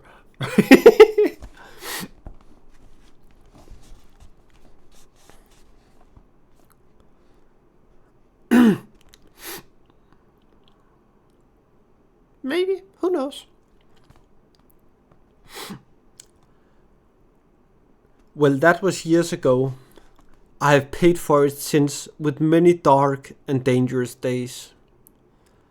The trail was long cold when I took it up again, after Bilbo left here. And my search would have been in vain, but for the help that I had from my friend Aragorn, the greatest traveller and huntsman of his age of the world. Together we sought for Gollum down the whole length of Wilderland, without hope and without success. But at last, when I had given up the chase and turned to other paths, Gollum was found. My friend returned out of the great perils, bringing the miserable creature with him. What he had been doing, he would not say. He only wept and called us cruel, with many a Gollum in his throat. And when we pressed him, he whined and cringed, and rubbed his long hands, licking his fingers as if they pained him, as if he remembered some old torture. But I'm afraid there is no possible doubt. He had made his slow, sneaky way, step by step, mile by mile, south, down at last to the land of Mordor. A heavy silence fell in the room. Frodo could hear his heart beating. Even outside everything seemed still. No sound of Sam's shears could now be heard. Yes, to Mordor.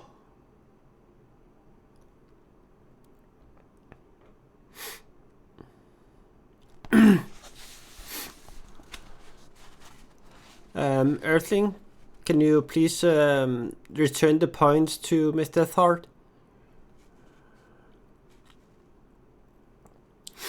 To claim it again, you gotta wait for it to clear completely of the screen.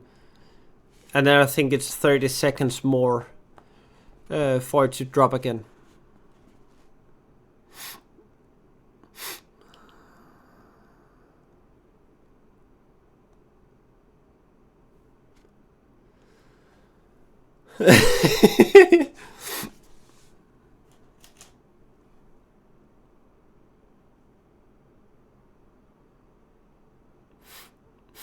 Here we go. Eat a cookie.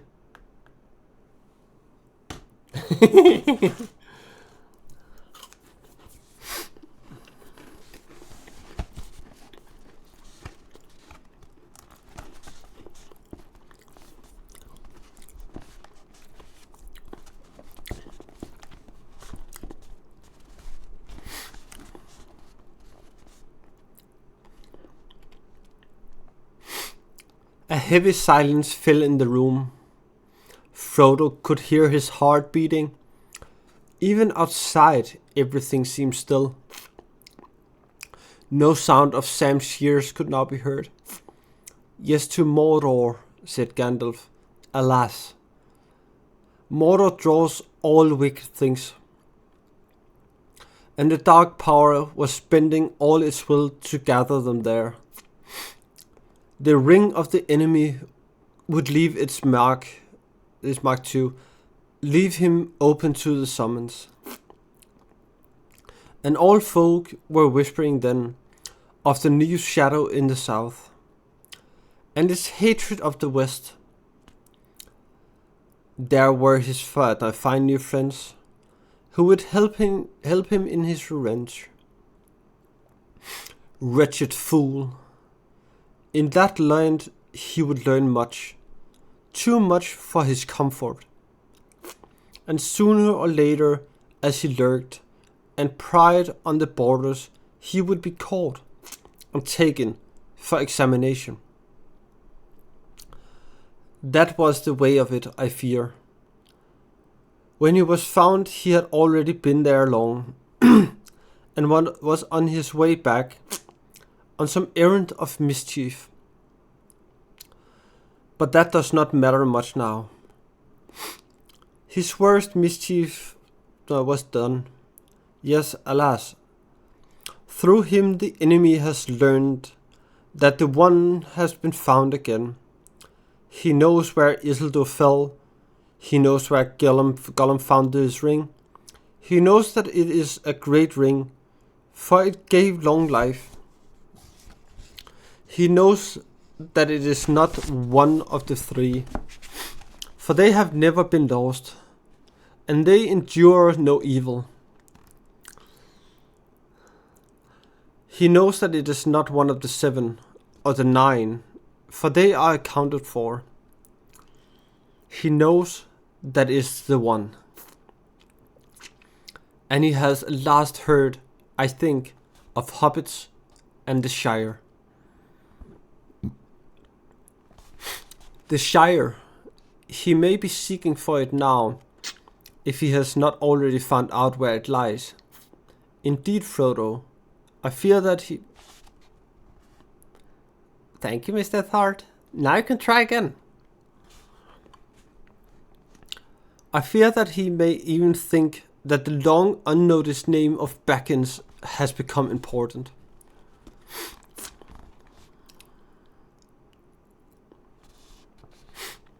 Jesse, there is a potato for you. Grab it.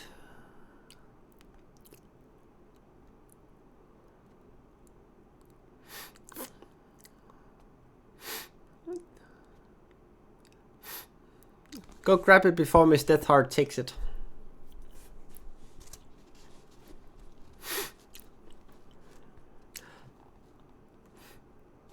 Nice, Jesse. Nice.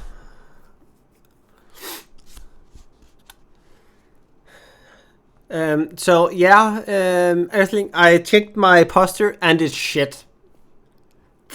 But I'm gonna continue to read because we only have 5 pages left.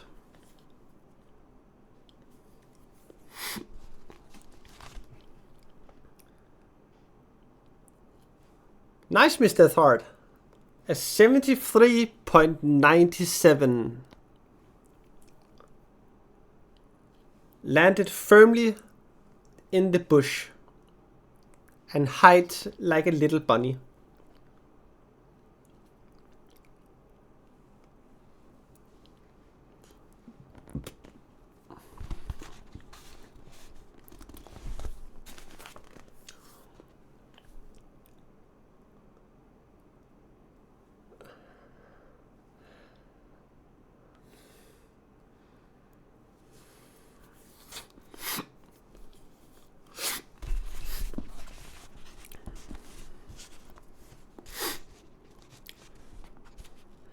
And when Miss Deathheart tried to hide stealing the cookies, she found that they were guarded by a big bad danger bun bun.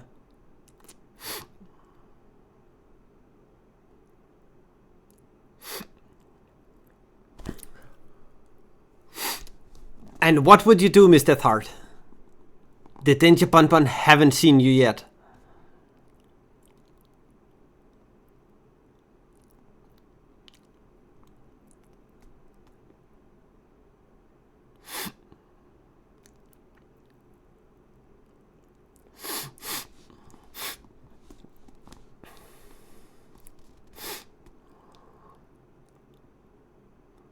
The road to the cookies is small, but a little bit bigger around the danger bun bun.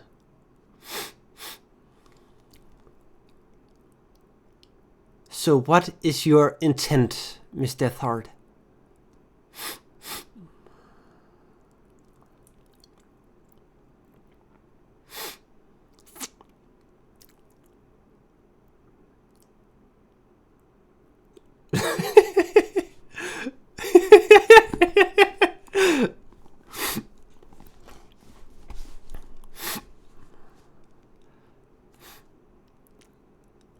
The bun bun looks at you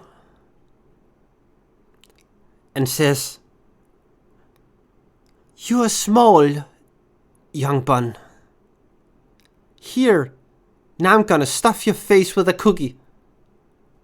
And then it shoves the cookie all the way into your mouth in one go. And what are you gonna do now?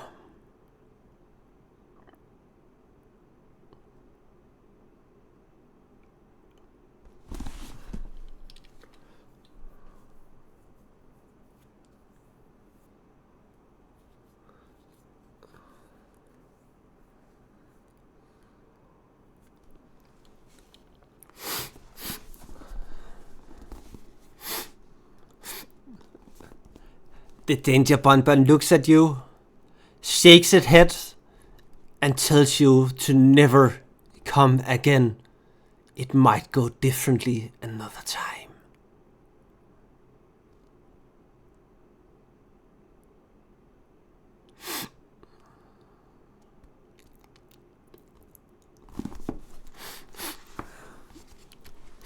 And there we had a little bit of another storytelling.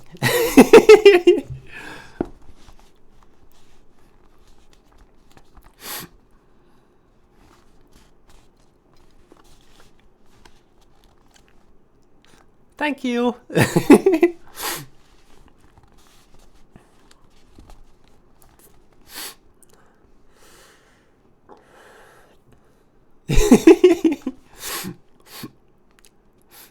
Yeah, I just need to make the last of the last couple of maps, and then I'm gonna try to see if I have the energy to start a D&D campaign with people.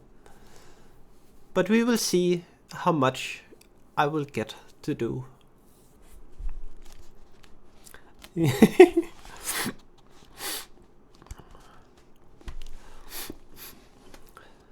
I will try to remember. Earthling.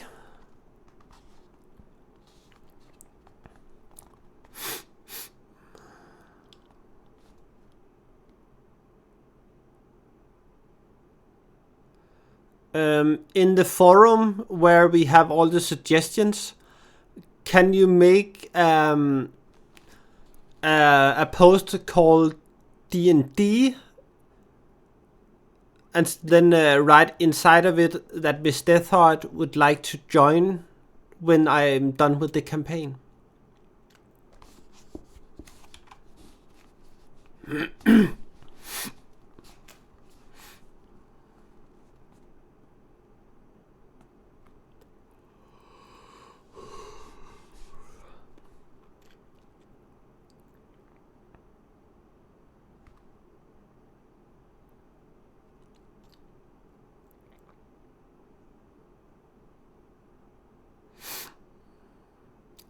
In the forum, in my server,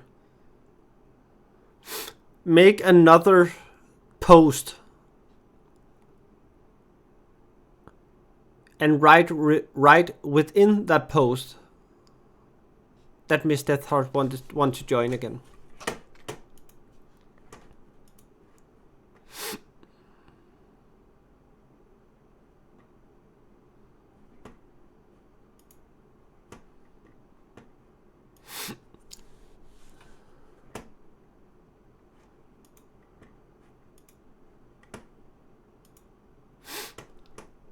Thank you very much, Earthling.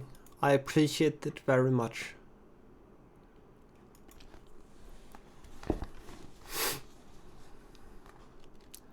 You did. You put it in the right spot.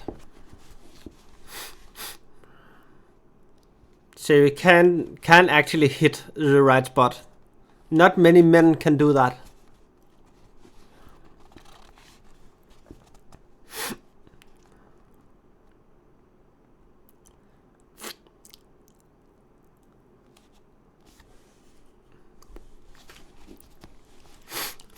But we are gonna continue with the reading.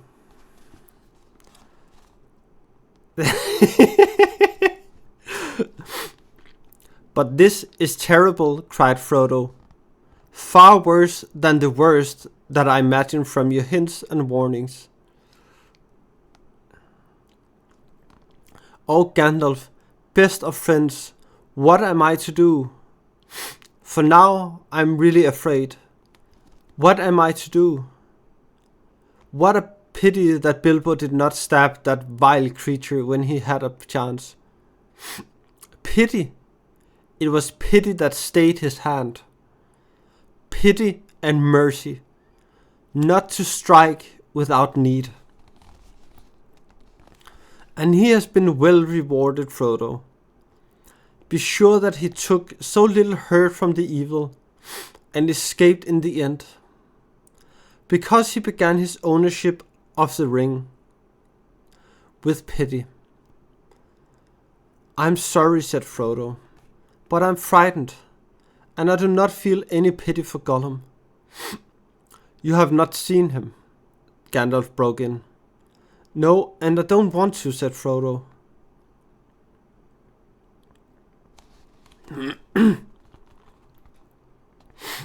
I can't understand you. Do you mean to say that you and the elves have let him live on after all those terrible deeds? Now, at any rate, he is as bad as an orc, and just an enemy. He deserves death. Deserves it. I dare say he does. Can you give it to them? Then do not be too eager to deal out death in judgment. For even the very wise cannot see all ends. I have not much hope for Gollum. That Gollum can be cured before he dies. But there is a chance of it. And he is bound up with the fate of the ring. My heart tells me that he has some part to play yet, for good or ill, before the end. And when that comes, the pity of Bilbo may rule the fate of many, yours not least. In any case, we did not kill him. He is very old and very wretched. The wood elves have him in prison, but they treat him with such kindness as they can find in their wise hearts. Okay, let's take a single one more.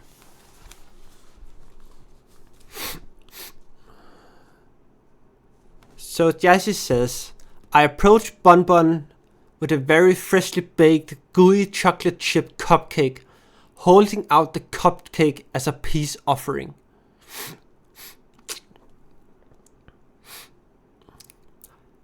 The danger Bun Bun of the bridge looks at you and begins to lightly chuckle.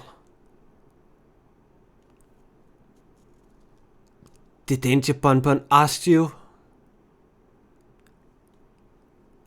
are you sure you're gonna do that? What is your intentions, Jazzy?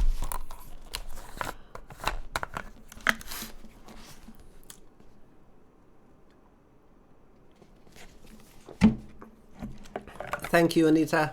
I appreciate it very much.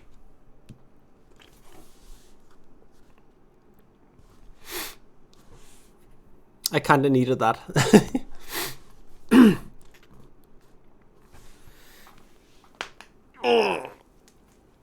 Oh, that was also needed. Oh.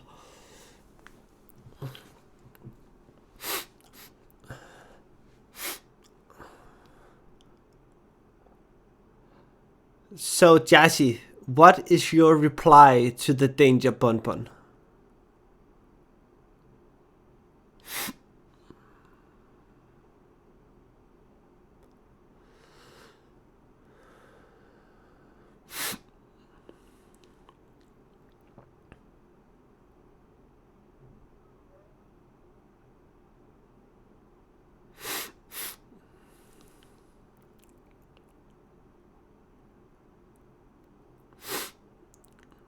I'm sure you do, Earthling. I'm sure you do.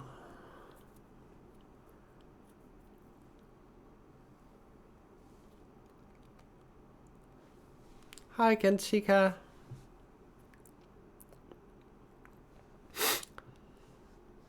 The danger bonbon replies, a friendship. I have not heard of such things. What is the definition of this friendship you are talking about?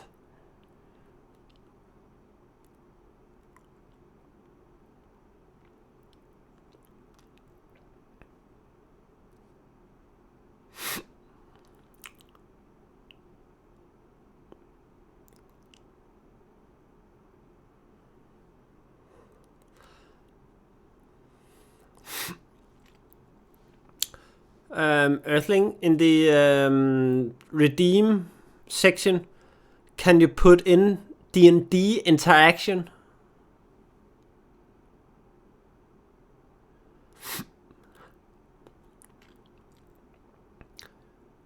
I have not heard of such things.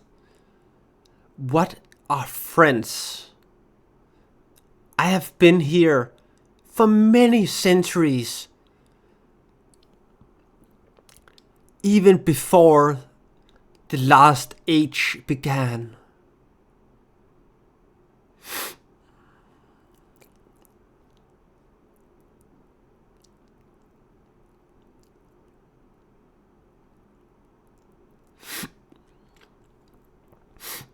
Can you do that for me, for the Earthling?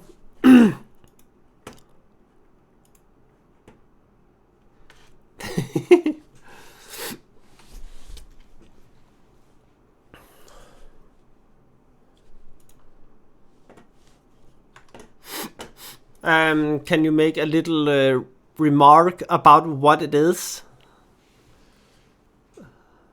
So like I did with the laugh and the dance command, or the laugh or the dance redeem, it's called.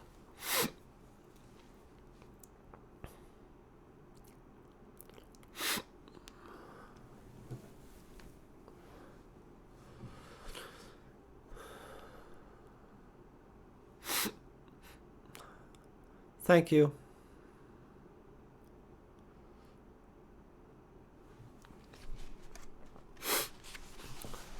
Okay, we will go on until Jassy replies again. Okay, let's see.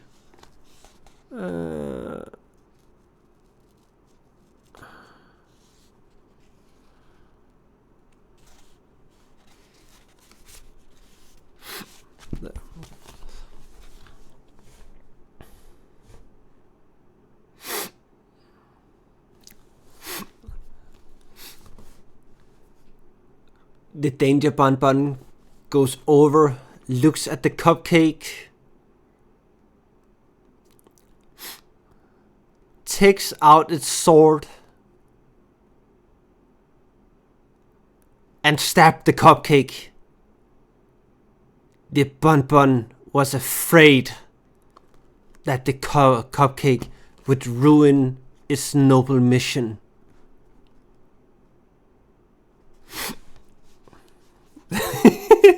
No, with a sword. Not a carrot, a sword.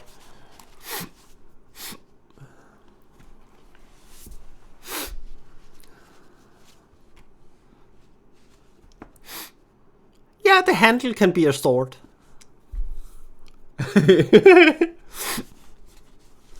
We can say that.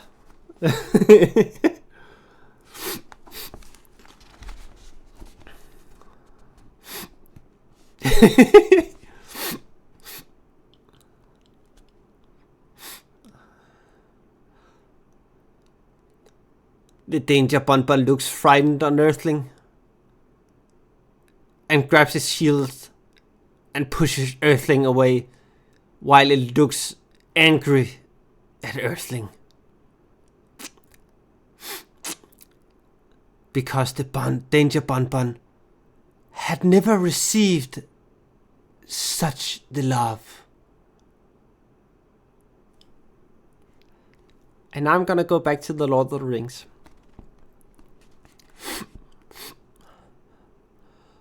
All the same, said Frodo, even if Bilbo could not kill Gollum, I wish he had not kept the ring. I wish he had never found it, and I had not got it. Why did you let me keep it? Why didn't you make me throw it away or destroy it? Let you? Make you? Said the wizard. Haven't you been listening to all that I have said? You're not thinking of what you're saying. But as throwing it away, that was obviously wrong. These rings have a way of being found. In evil hands, it might have done great evil. Worst of all, it might have fallen into the hands of the enemy. Indeed, it certainly would, for this is the one, and he is exerting all his power to find it and draw it to himself. Of course, my dear Frodo, it was dangerous for you, and that has troubled me deeply. But there was much at stake, and that I had to take some risk. Though even when I was far away, there has never been a day when the Shire has not been guarded by watchful eyes.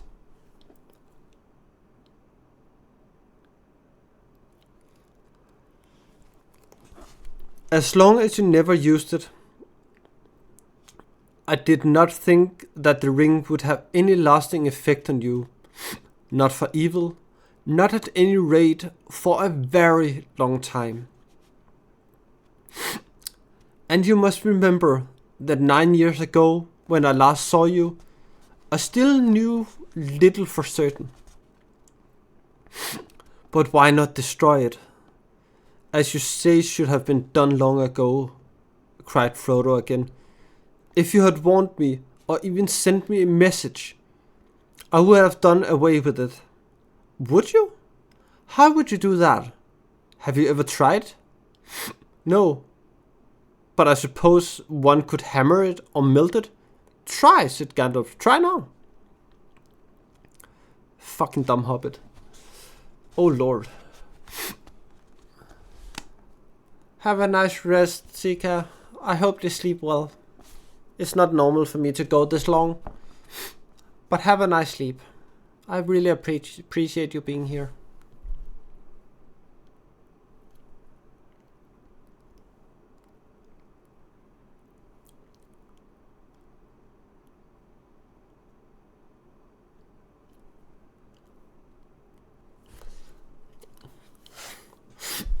Nah, I saw Sika write to me that he was going to bed, so you were not distracting me this time.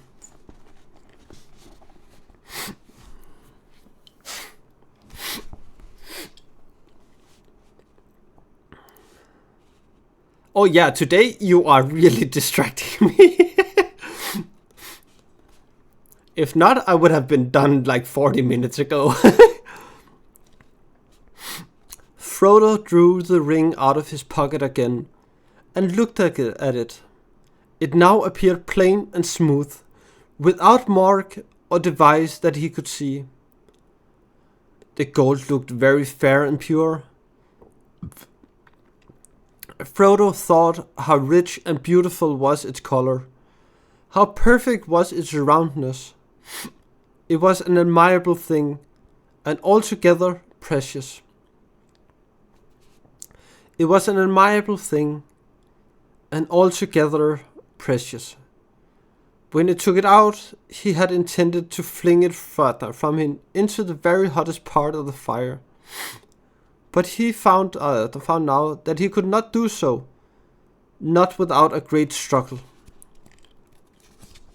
He weighed the ring in his hand, hesitating and forcing himself to remember all that Gandalf had told him. And then, with an effort of will, he made a movement, as if to cast it away. But he found that he had put it back in his pocket. Gandalf laughed grimly. You see, already you too, Frodo, cannot easily let it go, nor will to damage it. And I could not make you, except by force, which would break your mind. But as for breaking the ring, force is useless. Even if you took it and struck it with a heavy sledgehammer, it would make no dent in it.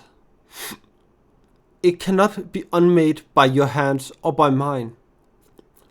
Your small fire, of course, would not melt even ordinary gold. This ring has already passed through it unscattered, and even unheathed. But there is no smith forge in the Shire that could change it at all. Not even the anvils and the furnaces of the dwarves could do that. It has said that dragon fire could melt and consume the rings of power. But there is not now any dragon left on earth in which the old fire is hot enough. Nor was there ever any dragon, not even Ankalagon the Black, who could have harmed the One Ring, the ruling ring, for that was made by Sauron himself. There is only one way to find the cracks of doom in the depth of the Oridrun, the Fire Mountain, and cast the ring in there.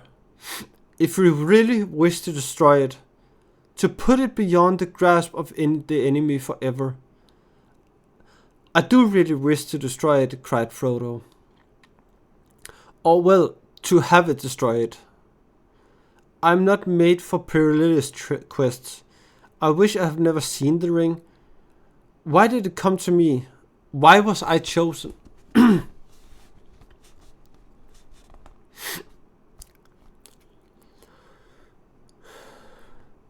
Such question cannot be answered, said Gandalf.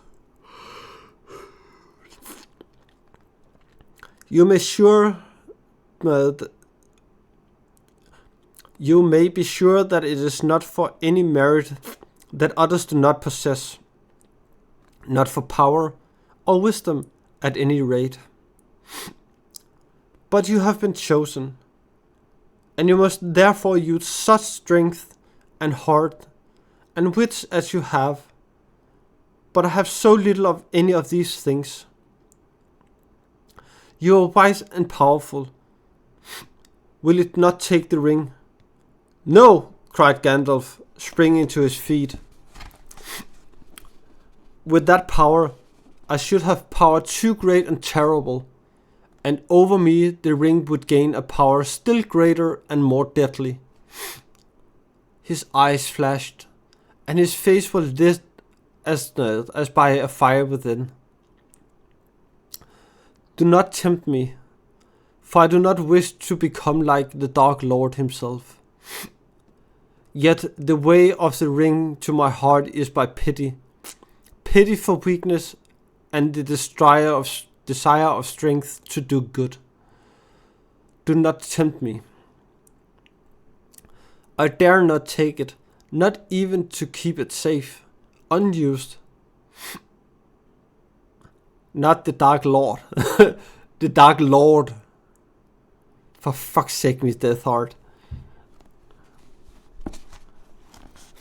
Only a Scandinavian can make that joke.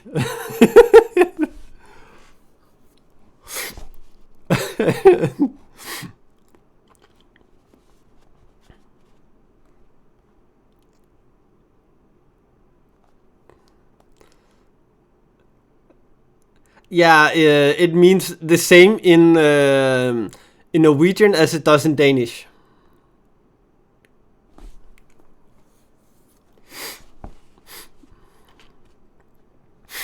Remember, much of your language comes from Danish.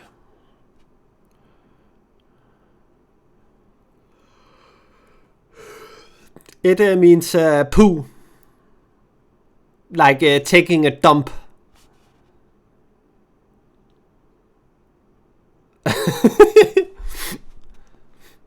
So the things which come out of you when you're taking a dump, that's called it.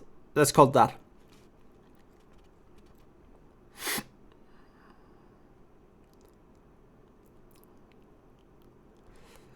The wish to yield it would be too great for my strength.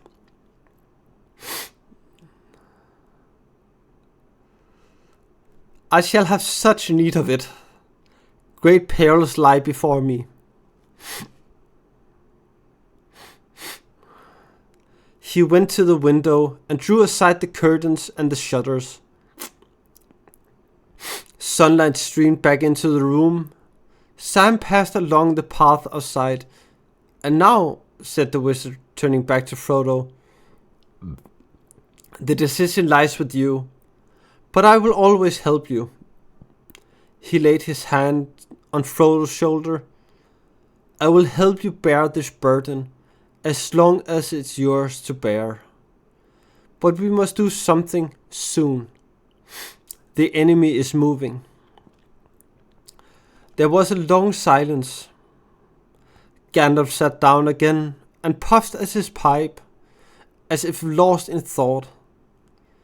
His eyes seemed closed, but under the lids he was watching Frodo intently. Frodo gazed fixedly at the red embers on the hearth until it filled all his visions, and he seemed to be looking down into profound wells of fire. He was thinking of the fabled cracks of doom and the terror of fiery mountains. Well, said Gandalf, at last. What are you thinking about? Have you decided what to do? No, answered Frodo, coming back to himself out of darkness, and finding to his surprise that it was not dark, and that out of the window he could see the sunlit garden.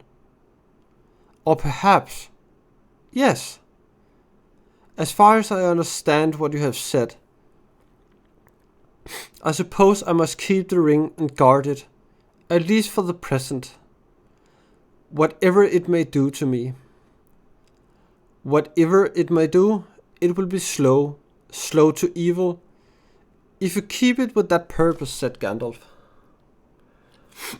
I hope so, said Frodo, but I hope that you may find some other better keeper soon. But in the meanwhile, it seems that I am a danger. A danger to all that lived near me. I cannot keep the ring and stay here. I ought to leave Bag End, leave the Shire, leave everything, and go away. He sighed.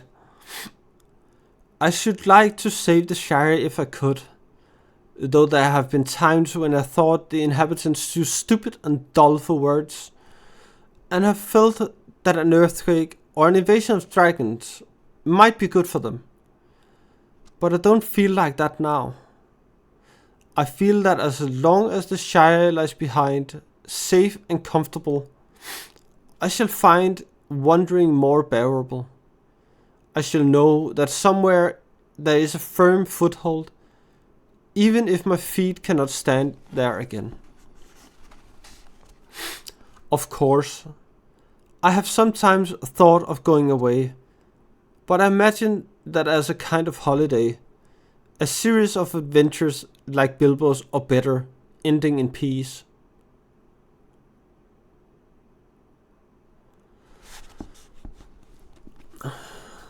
But this would mean exile, a flight from danger into danger,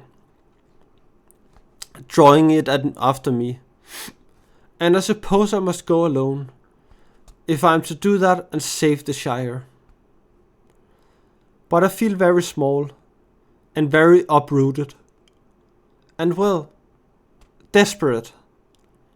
The enemy is so strong and terrible.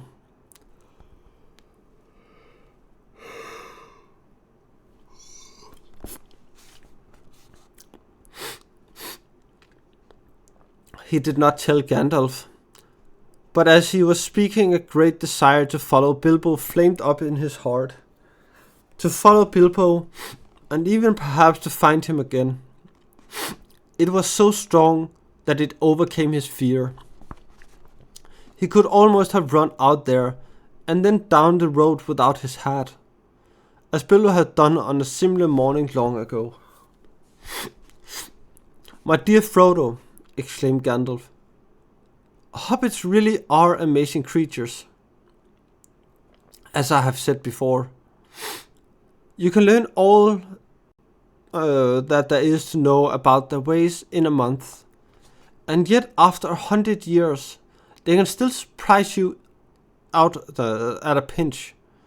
I hardly expected to get such an answer, not even from you."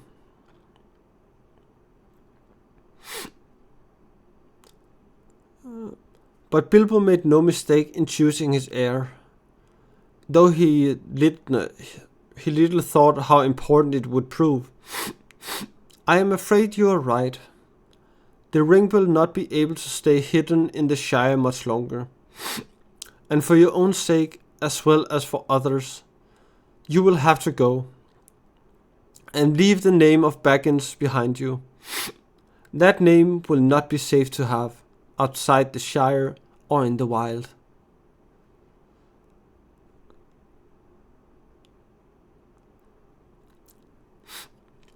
"I will give you a traveling name now. When you go as Mr. Underhill.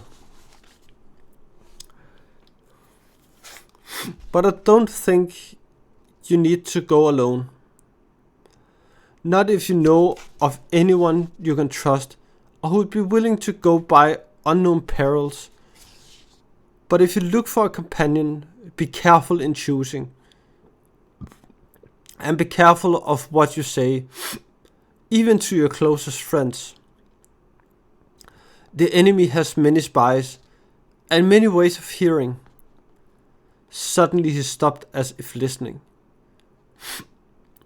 Frodo became aware that all was very quiet, inside and out.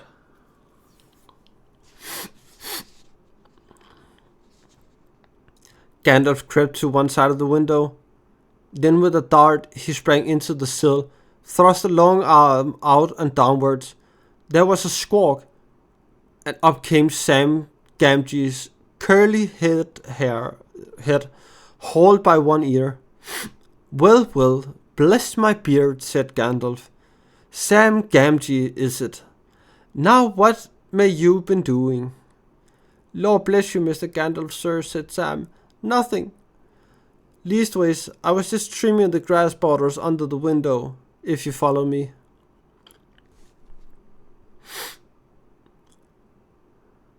He picked up his shears and exhibited them as evidence.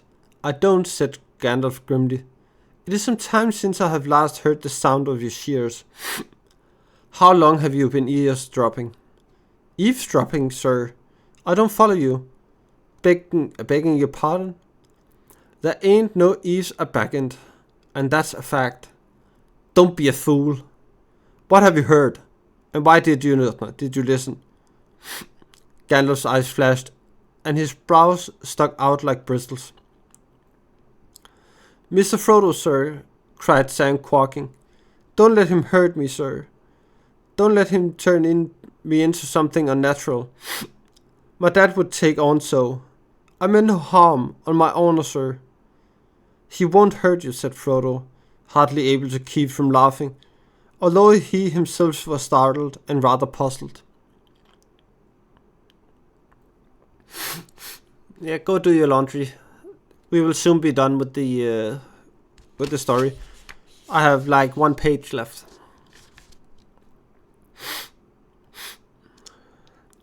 "He knows as well as I do that you mean no harm. But just you up and answer his questions straight away. Well, sir, said Sam, dithering a little, I heard a deal that I didn't rightly understand about an enemy and rings, and Mr. Bilbo, sir, and dragons, and a fiery mountain, and elves, sir. I listened because I couldn't help myself, if you know what I mean. Lord bless me, sir, but I do love tales of that sort. And I believe them too, whatever Ted may say. Elves, sir, I would dearly love to see them. Could you take me to see elves, sir, when you go? Suddenly Gandalf laughed. Come inside, he shouted, and putting out both his arms, he lifted the astonished Sam, shears, grass clippings, and all right through the window, and stood him on the floor. Take you to see elves, eh? He said, eyeing Sam closely, but with a smile flickering on his face. So you heard that Mr. Frodo is going away? I did, sir. And that's why I choked. Which you heard seemingly. I tried not to, sir, but it burst out of me. I was so upset. It can't be helped, Sam, said Frodo sadly.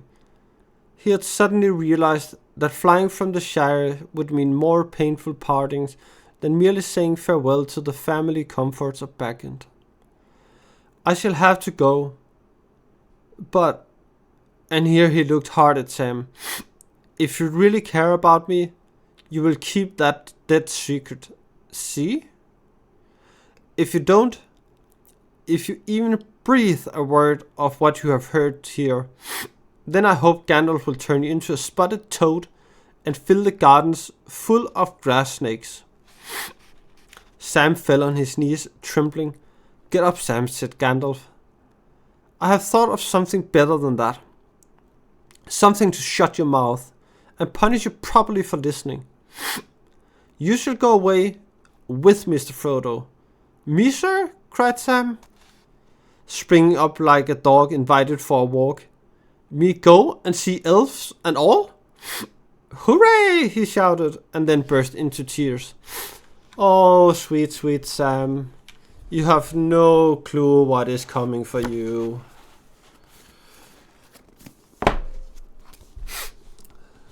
But that was it for today. And we will go find someone to raid. And we will see how many things we can get done for until next Sunday. Next Sunday I might be a little late for stream, as I don't know when I get home.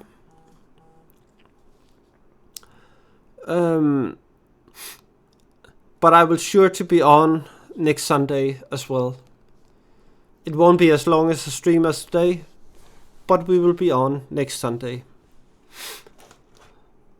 So to all of you which has come in and said hi to me today, I really appreciate you all. And for next time, I will see you.